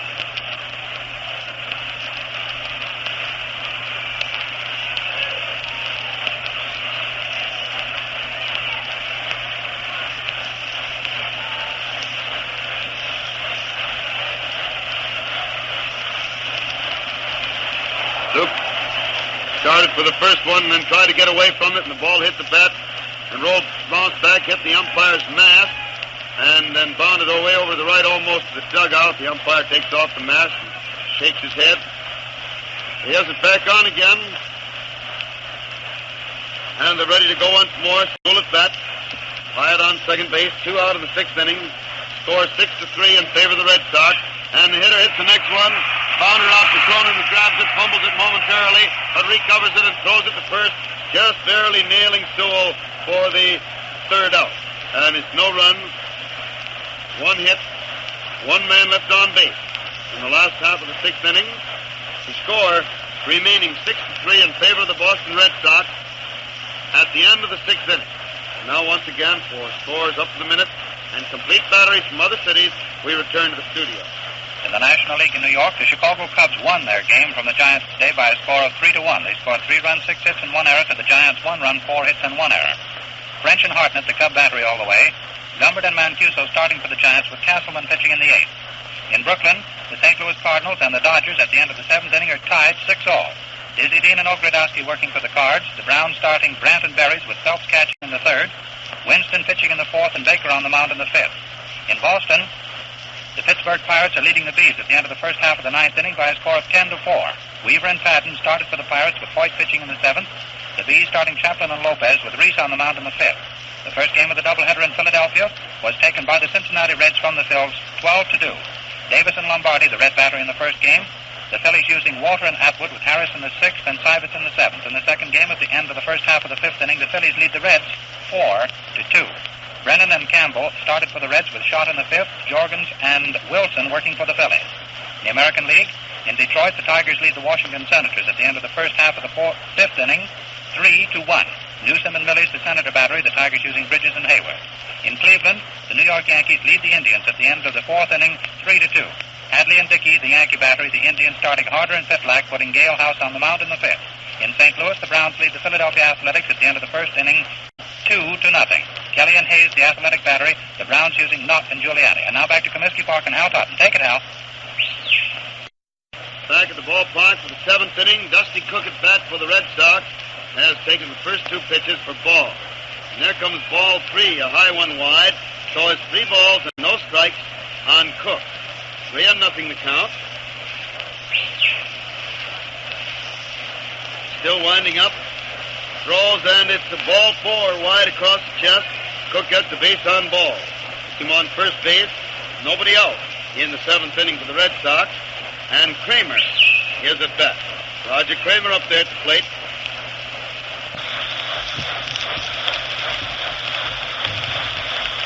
Throws the first one. Kramer bunts the ball, but it's fouled to the left of the plate, and it's strike 1. 1 strike on Raj. Cook goes back to first base. He was practically all the way to second when he finally stopped up as that ball rolled foul.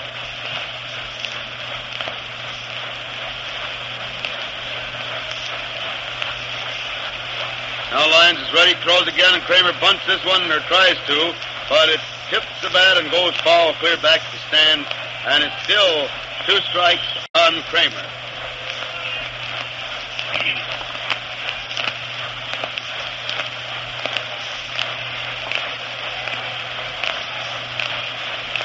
Throws once more. The hitter fouls this one into the second deck above and the left of the plate. Rolls around in the aisle down here. And it's still 2 strikes on Roger Kramer. As Lyons gets ready once more. Pitches. The hitter hits the ball well out into left field. Ratcliffe comes in fast, but it lands well in front of him for another base hit. A single to left field by Kramer, moving Cook to second base. The Red Sox have runners on first and second, with nobody out in the seventh inning. And Luke Sewell stands there looking at the bench and then back at the pitcher, but apparently two boys in the bullpen are just going to keep on warming up for a minute.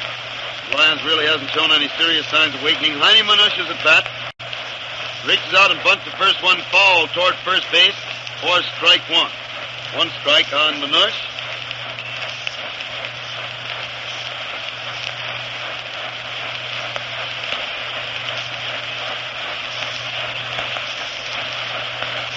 Have to wait a moment while the two runners go strolling back to first and second.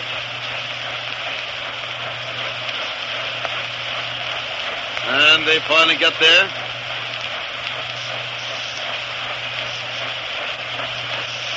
She throws, and Heine takes the ball, and Sewell snaps the ball out to second base, but Cook dashed back there fast, and so there's no play. He beat the ball.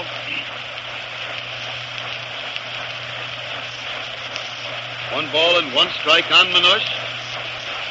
Nora starts to sneak in a little bit now. She throws, and Manush bunts the ball out in front of the plate. Lyons gets it, throws to first. Benora backing up to take the ball on the throw. And it's a good sacrifice by Heine. Play going from Lyons to Benora for the first out in the seventh inning. And it brings the ever-dangerous Jimmy Fox to bat. They're going to walk Jim. They're going to walk Jimmy to take a chance on Kroner, the next hitter. And it's the only play to make. Ooh, boy, he threw that one pretty close to plate for the second ball. This one well outside again. But Fox is too dangerous, and also at this stage of the game, for the club already 3 runs behind, the idea is to make force plays possible, double plays possible at any base, or by way of any base. And so they fill the bases intentionally, bring Kroner, the second baseman, to bat. The infield playing back. Infield playing back in normal position. Outfield moved around a little bit to the left. Hitter's a left field hitter ordinarily, and he swings the ball, the first one out of the roof of the stand above and to the right of the plate.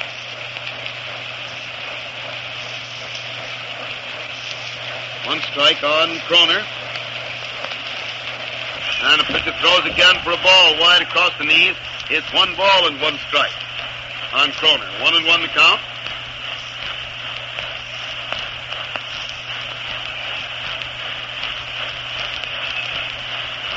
Throws again, the hitter hits a long high fly to deep left center. Radcliffe and Krivich are going over after it, rips under it, makes the catch. The runner from third is scoring. Runner from second goes back to second when a long throw comes in from Radcliffe. But Cook scores to give the Red Sox a 7-3 lead in the seventh inning. Cook scores on Kroner's long fly to Radcliffe.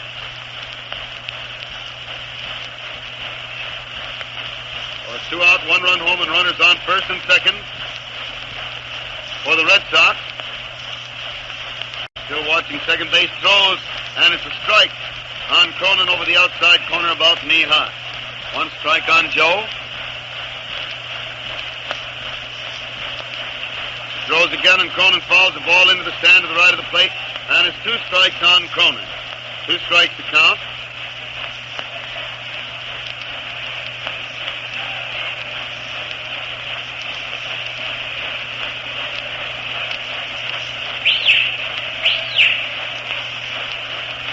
Lyons takes another look at second, then pitches. Cronin swings in a high fly into center field. Krivich is in there waiting for it. Has it, and it's 3 out. And Lyons pulled out of that inning with just one more run scoring.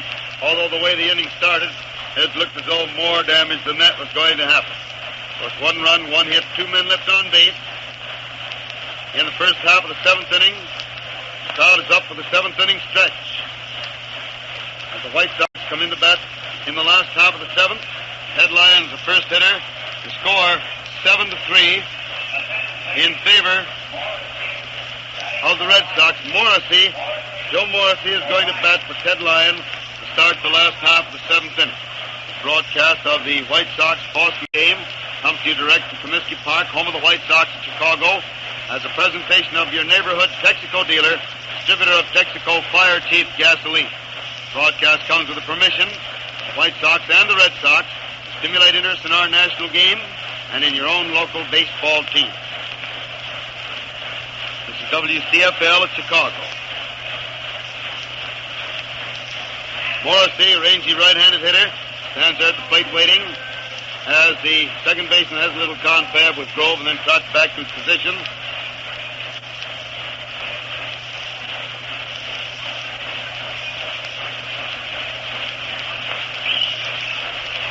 She winds up and throws now, and the pitch is so low and inside that it gets away from the catcher and goes clear back to the stand. And it's one ball called on Morrissey.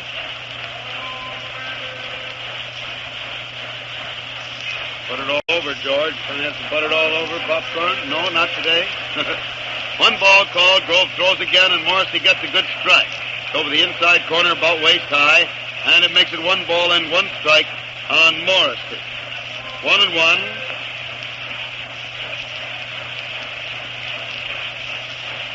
He throws again, and Morrissey swings it a long high fly out to left field, but the left fielder Manush is under it. He has it, and it's 1 out of the 7th inning. Out of the 7th inning for the Sox, and Radcliffe is at bat. Rip Radcliffe up there at the plate.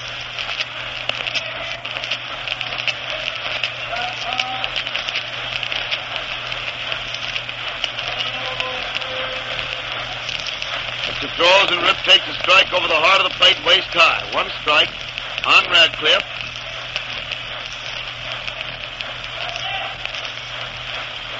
Grove has the sign again, winds up. Pitches, and the hitter swings in a foul way down the right field line and back into the seat. And it's 2 strikes on the Ripper.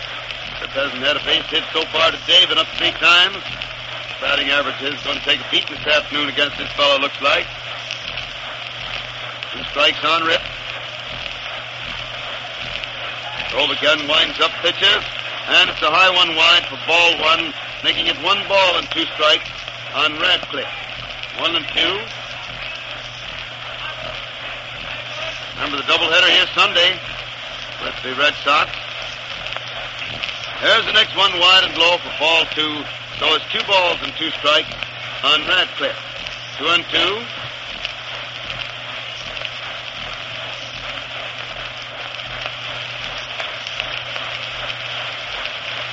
She again takes that easy wind-up throws, and the Ripper fouls the ball right back toward us. Lands down here in the seats right in front of Uncle George over here in the booth, but bounds back down amongst the fans. George almost fell out of that booth trying to reach that one. And it's 2-2, 2 balls and 2 strikes.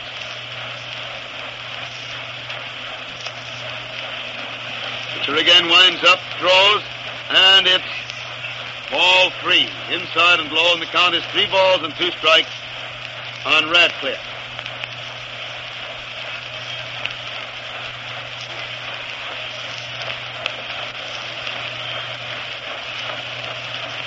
Three and 2, and he hits the next one. There's his base hit, a drive out to right field, drops in there for a good base hit, makes the turn, but the ball is fielded fast by Cook, who throws it into second base, holding the Ripper at first. Single to right field by Radcliffe, putting him on first base, 1 out in the 7th inning, and Mike Peevich is at bat.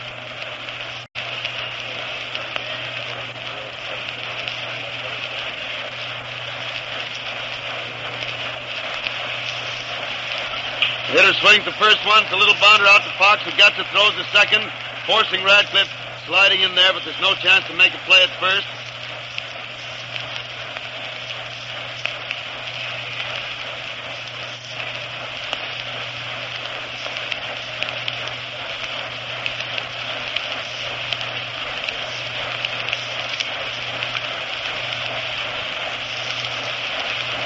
That leaves Krivich on first base with 2 out of the 7th inning, and Mulehaus at bat takes the first pitch wide for ball 1.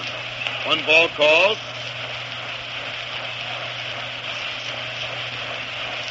He's waiting there again for the sign, leans over as he gets it, cutters the ball in front of him, watches the runner, then pitches for a good strike over the outside corner knee high, and it's 1-1. Just one old teammate pitching to another one down here. So pitching to Haas. Boy, you could make a pretty good ball club of the old Athletics out of these 2 teams here this afternoon. add the Detroit club to it, and you'd have almost all the old days right there. Next pitch is a strike, and the count is two, or a ball rather, high and wide, and the count is 2 balls and 1 strike on Hart. 2-1.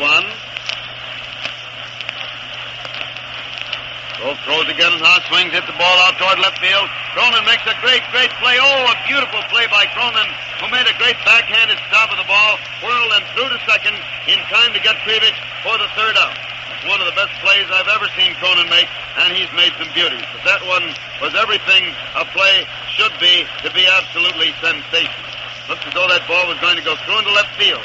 But Cronin, dashing to his right and way back, made a backhanded stab of the ball, whirled into the air, and while in the air, threw to second accurately, forcing Krivich there by less than a step for the 3rd out. A pretty play. No runs, 1 hit, 1 man left on base in the first half of the 7th inning. And the score is still 7-3 in favor of the Red Sox at the end of the 7th inning. You can buy your gasoline just as scientifically as the United States government itself. Texaco Fire Chief gasoline meets the government requirements for the faster pickup, extra power, and speed that emergency vehicles must have. So take a tip from Uncle Sam. Use emergency-type gasoline. Fill up with Fire Chief.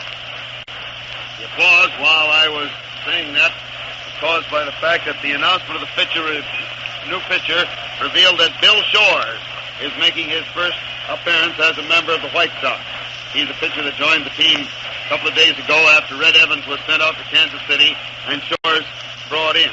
Shores was formerly with the Philadelphia Athletics when Jimmy Dykes and the boys were there, was with him for several years and did some pretty good pitching.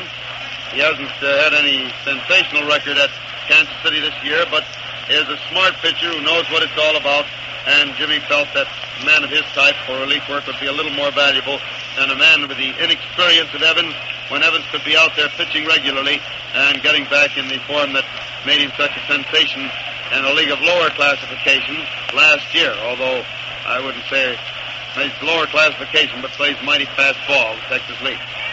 Shores' first pitch to Werber is a strike over the outside corner, waist high. Bill winds up again, throws a curveball wide that gets away from Sewell, rolls away, and it's 1-1.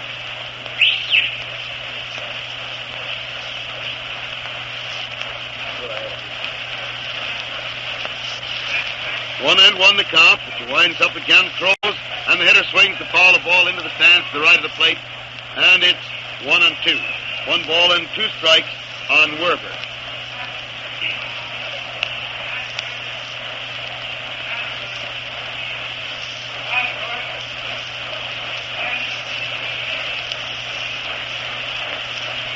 Shores has the sign again. He's winding up, throws, and it's another curveball outside, making it 2-2. Shores a pretty big fellow, right-hander.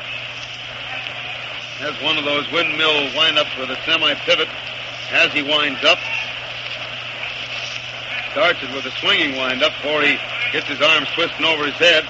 And then he throws the next one for ball 3. It's inside and low, and the count is 3 balls and 2 strikes on Werber.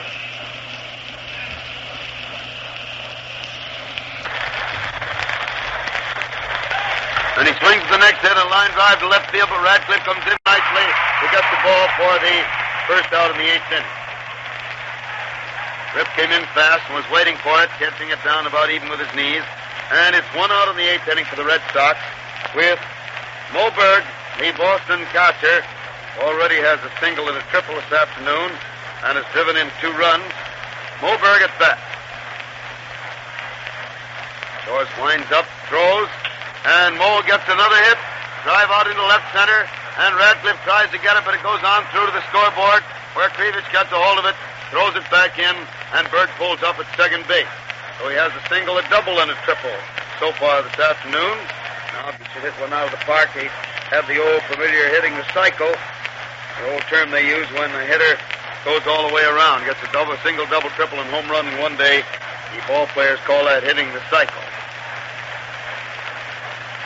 Berg on second base, 1 out in the 8th inning, and Lefty Grove at bat.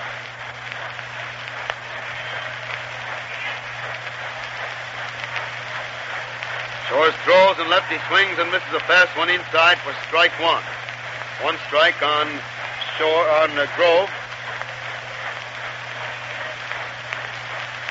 First half of the 8th inning, Red Sox leading 7-3. Time is suddenly called when umpire Ormsby at third base sees a warm-up ball from the Boston bullpen. I'm getting my geography mixed up here.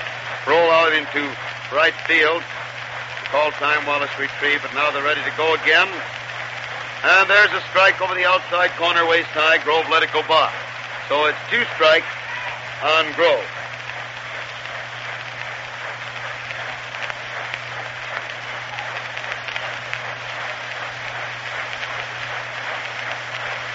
Throws now, and the hitter swings and misses a curveball outside, striking out for the second out of the 8th inning.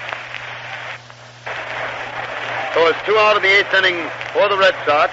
Berg is still on second base, and the leadoff man, Dusty Cook, is up there at the plate.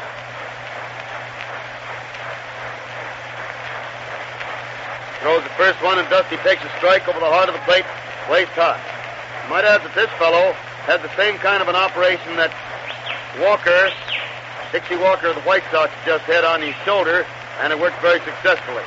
Cook swings hard at the next one, missing it for strike 2. He tried to stop his swing, but he was all the way around on the ball when he finally got the bat stopped up. And while he seems a little bit disappointed that he didn't get the benefit of that decision, he realizes he had that bat well around before he tried to get it out of the way of the full swing. So it's 2 strikes on Cook. Torres throws again, and Cook swings and misses a curveball inside, striking out for the third out. And that sure showed me something that time. He showed me a fastball, and he showed me a change of pace, and then a slow curve. All one after another, and he really had Cook hanging on ropes. He didn't know just what he was going to get up there next. No runs, 1 hit, 1 man left on base in the first half of the 8th inning, and the score is still 7-3 in favor of the Red Sox as the White Sox come to bat in the last half of the 8th inning, with Benura the first man at bat.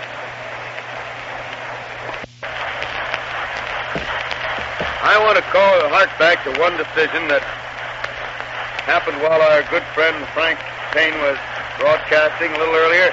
Frank, did you make any special comment about that play when Hayes was caught off second base back in the 4th inning? That was one of the best umpiring decisions I ever saw. And it is the second or third one that I've seen umpire McGowan pull of exactly the same sort. Umpire McGowan is one of the best arbiters I've ever seen work, and he's one of these fellows who long ago learned the secret of keeping your eye on the ball all the time. That ball was thrown back to second base by the catcher, with Cronin getting it in an attempt to catch him off. Hayes got back in time, but to catch his balance, his foot momentarily lifted off the bag, keep from falling down, and as it came off, Cronin, who still had the ball on him, had him out, and umpire McGowan, who just stood there bent right over it, watching every move, lifted his arm instantly to indicate out. And it was one of those alert decisions that make umpiring really something interesting to watch if it's done right.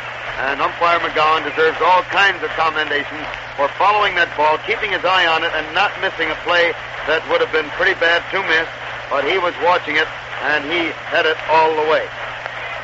Benura, the first man up, hits an easy bounder back to second base, where Cronin gets it and throws to first, and it's well out of the 8th inning. Appling at bat takes the first pitch high and wide for a ball. 1 ball called.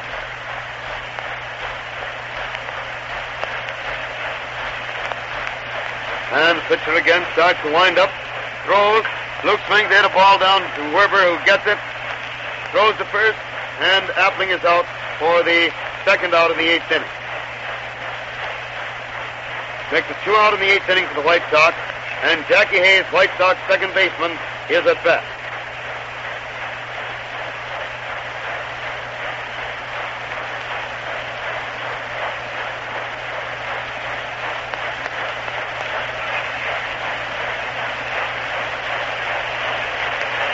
Grove winds up, throws the first one. Jackie twists away to take the curveball inside for ball 1.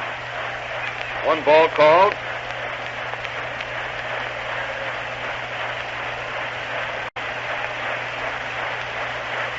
Throws again, and there's a strike over the outside corner, knee high, and so it's 1 ball and 1 strike on Hayes. 1-1 the count.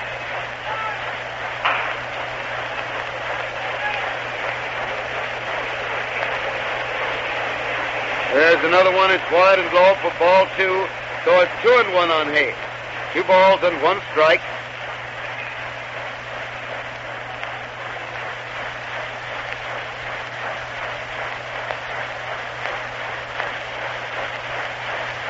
Grove throws again, and Jackie swings it. An easy bouncer back at Cronin, who gets it.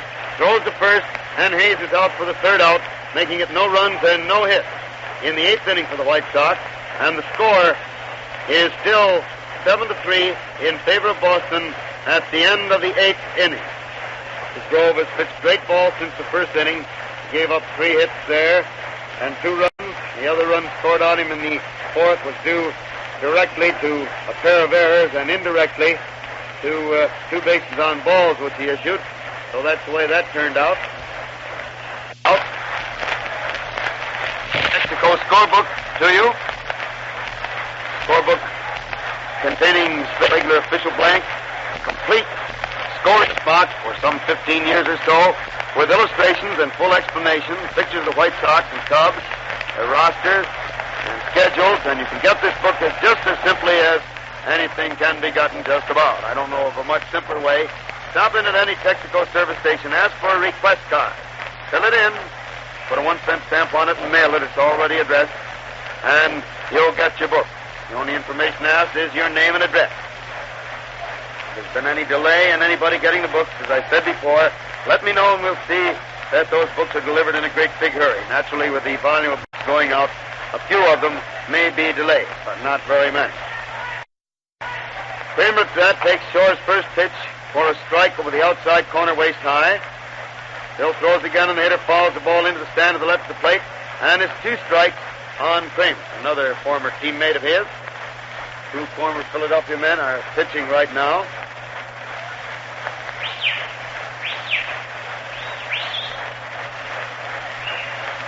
Bill throws again and the hitter swings it a long fly to center field. Krivich is going back easily. He's under it. Has it.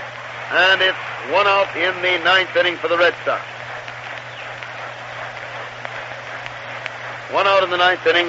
And Heine Manush is up there at the plate. Manush at bat.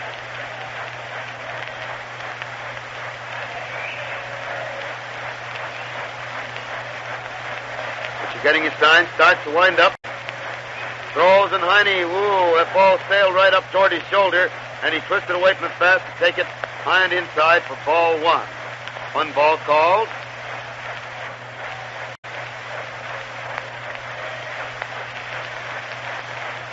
Here again starts to wind up, throws, and Heine swings another high fly to center, and Krivich is waiting right there. He has it, and it's 2 out in the 9th inning. 2 out in the 9th inning for the Red Sox with Jimmy Fox at bat.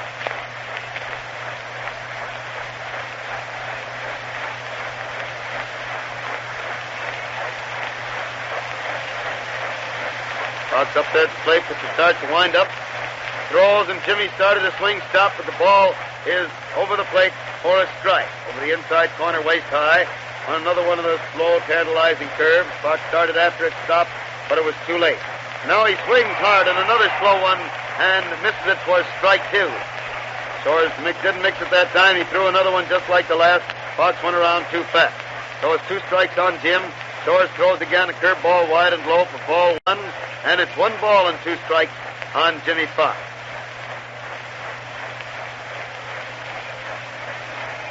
1-2 the count. Hitter swings again as the drive out into right center for another long base hit. The right fielder, Haas, goes over after it fast, manages to pick it up, drops it again, picks it up and throws it in, and it's a 2-base hit for Fox. He's got a double, a triple, and a home run today.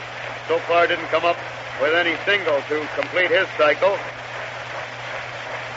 He did have a walk, purposely issued pass in the 7th inning, or he might have had it. And so Fox is on second base, 2 out of the 9th, and Kroner swings hard the first pitch to miss it for strike 1. 1 strike is the count.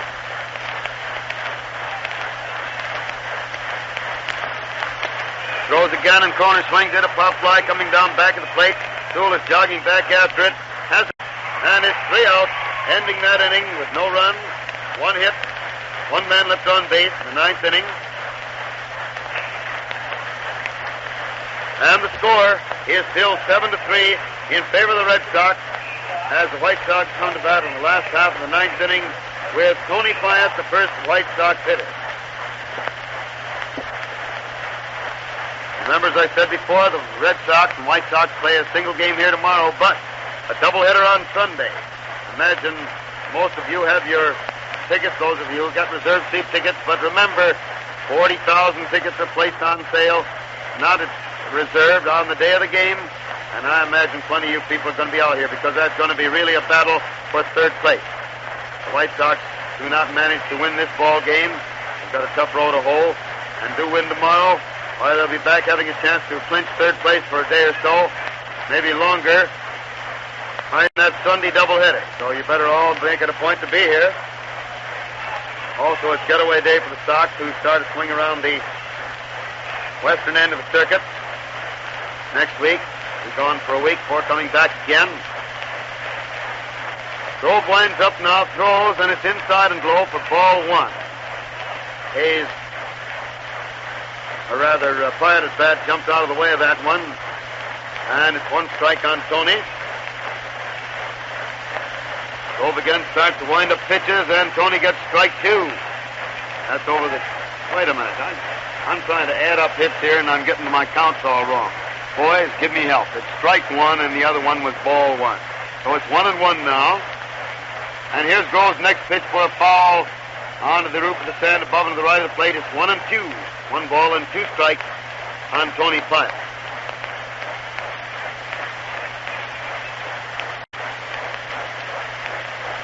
Ball and 2 strikes. And there's the second ball that misses that inside corner about waist high, drops out of the catcher's glove, rolls out in front of the plate. Berg goes out and gets it, throws it back to Grove, and it's 2-2.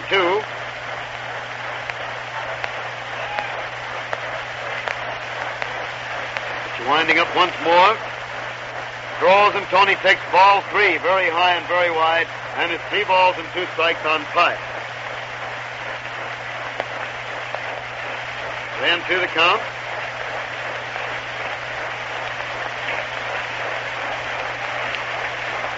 Here comes the 4th ball inside. Well, Pyatt gets the base on ball. Puts him on first base. Nobody out in the 9th inning for the White Sox. And Luke Sewell is at bat.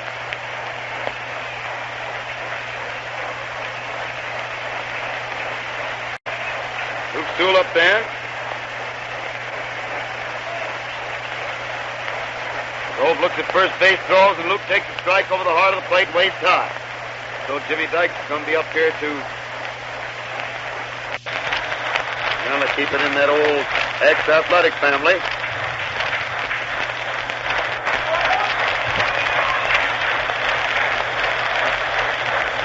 Grove waiting there again for his sign. As it pitches, and Sewell swings and misses a high fastball inside for strike 2.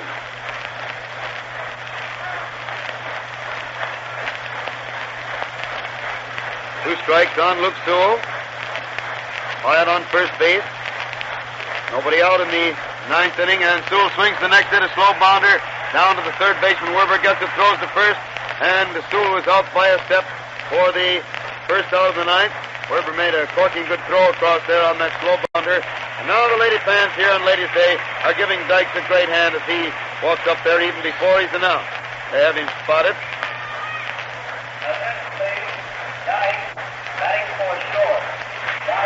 Now when he's announced, even a bigger ovation takes place. And Jim takes the first pitch line inside for ball 1. 1 ball called. Remember, the Red Sox are leading 7-3 in the last half of the 9th. Pyatt is on second base with 1 out. Jimmy Dykes is back with 1 ball called. And there comes a good strike over the heart of the plate, waist high, to make it 1-1. 1 ball and 1 strike.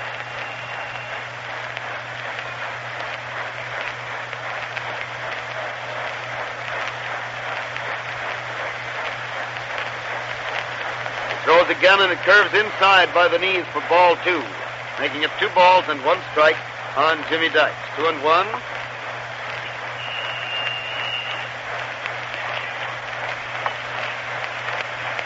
balls and 1 strike. Grove ready, throws, and Jim starts to swing, tried to stop The ball hit the bat and went down to Fox for an easy play there. Grove went over to cover.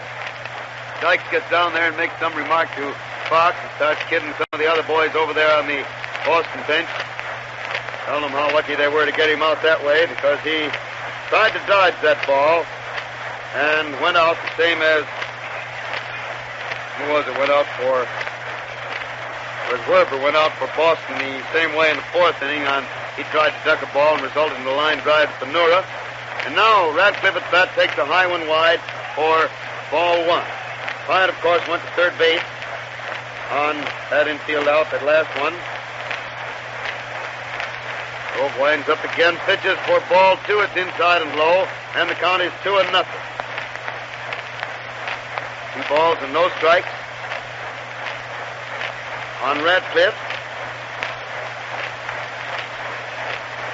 Throws again, and Rip takes a strike over the inside corner, waist high, and it's 2-1. 2 balls and 1 strike on the Ripper.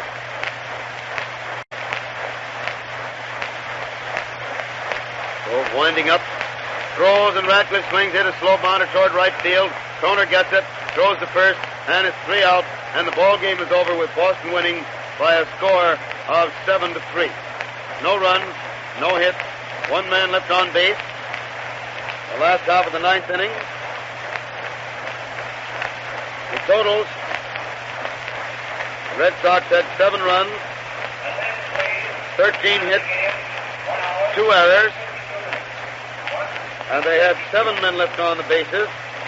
White Sox had 3 runs, 7 hits, and no errors, and they had 7 men left on the bases. Time of the game was announced as 1:52. Well, I thought 1:51, but I was only sort of trying to guess on account of watching my watch, not any stopwatch or anything like that. The winning pitcher was Grove, the losing pitcher, Lyons. Totals again: Boston 7 runs, 13 hits, 2 errors, 7 men left on bases. White Sox 3 runs, 7 hits, no errors, with 7 men left on bases. Winning pitcher Grove, losing pitcher Lyons. Time of the game, 1 hour and 52 minutes. Tomorrow, a single game between the White Sox and Boston, and Sunday, a doubleheader between the White Sox and the Red Sox. If we see you out here, or if not here, we hope on the air, but that's all for now. I'm speaking for George as well as myself. Al Totten bids you good afternoon from Comiskey Park, and we return to the studio. Bye now. Speaking to you from the studio, ladies and gentlemen. We're bringing now a summary of the other baseball games that were played this afternoon. First in the National League. In New York, the Chicago Cubs won their game from the Giants by a score of 3-1. The Cubs scored 3 runs, 6 hits and 1 error. The Giants 1 run, 4 hits and 1 error. French and Hartnett was the batter for the Cubs all the way. The Giants using Gumbert and Mancuso to open, putting Castleman on the mound in the 8th. In Brooklyn, the St. Louis Cardinals set the Dodgers down by a score of 8-6. 8 runs, 11 hits, 2 errors. The Dodgers had 6 runs, 11 hits, and 2 errors. Dizzy Dean and Ogrodowski worked for the Cards all the way. Brandon Berry's opened for the Dodgers. Phelps catching in the 3rd. Winston pitching in the 4th, and Baker on the mound in the 5th. In Boston, the Pittsburgh Pirates trounced the Bees 10-5. Then they scored 10 runs, 14 hits, and 1 error. To the Bees, 5 runs, 13 hits with no errors. Weaver and Padden started off for the Pirates, with Hoyt pitching in the 7th. The Bees started Chaplin and Lopez, putting Reese on the mound in the 5th. In Philadelphia, in the first game of the doubleheader between the Phillies and the Cincinnati Reds, the Reds came off victorious 12-2, scoring 12 runs, 14 hits, and 1 error. For the Phillies, 2 runs, 6 hits, and 2 errors. Davis and Lombardi, the battery all the way for the Reds. The Phillies opening with Walters and Atwood, putting Harris on the mound in the 7th, and Cybus Hurling in the 7th. In the second game of the Twin Bill, at the end of the first half of the 7th inning, the Phillies lead the Reds by a score of 5-2. Brennan and Campbell opened for the Reds in the second game with Schott going in the 5th and Stein hurling in the 7th. Jorgens and Wilson still the battery for the Phillies. In the National League today, Klein of the Phillies had a home run in the 7th inning of the second game for his 18th of the year. Medwick of the Cardinals had a home run in the first inning with 1 on for his 15th. Lieber of the Giants had a home run in the 4th. Berger of the Bees had 2 home runs today, 1 in the 7th and 1 in the 9th, for a total of 17 home runs for the year. He had his 16th and 17th today. Camilli of the Phillies had a home run in the 5th for his 20th homer. Now in the American League, in Detroit, the Tigers are leading the Washington Senators at the end of the first half of the seventh inning by a score of 5-2. Newsom and Millies working for the Senators, the Tigers using Bridges and Hayward. In Cleveland, the New York Yankees are leading the Indians at the end of the sixth inning by a score of 7-3. Hadley and Dickey, the battery for the Yanks, the Indians starting Harder and Pitlack, Galehouse hurling in the fifth, and Bleholder, the pitcher, in the seventh.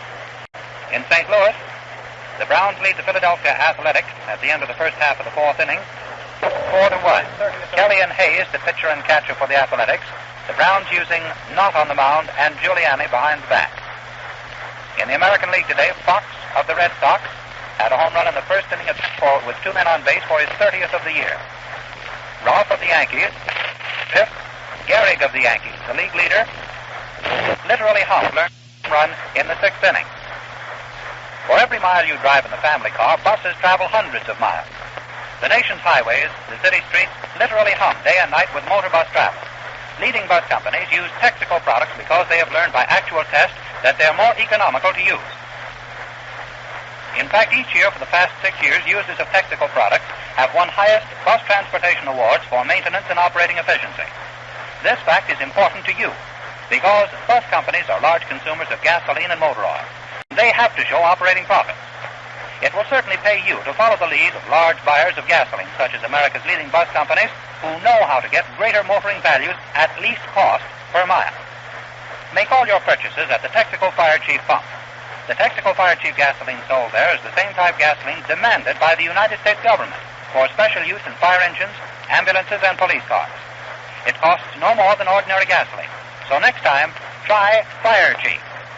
Your neighborhood Texaco service station has brought you this broadcast from Comiskey Park by permission of the Chicago White Sox and the Boston Red Sox to stimulate interest in our national game and in your local team. Fred Fowler, speaking for the Texas Company, invites you to tune in tomorrow afternoon at 2:45 for another baseball broadcast with Hal Totten at the microphone. And whenever you hear the siren and bell, think of Texaco.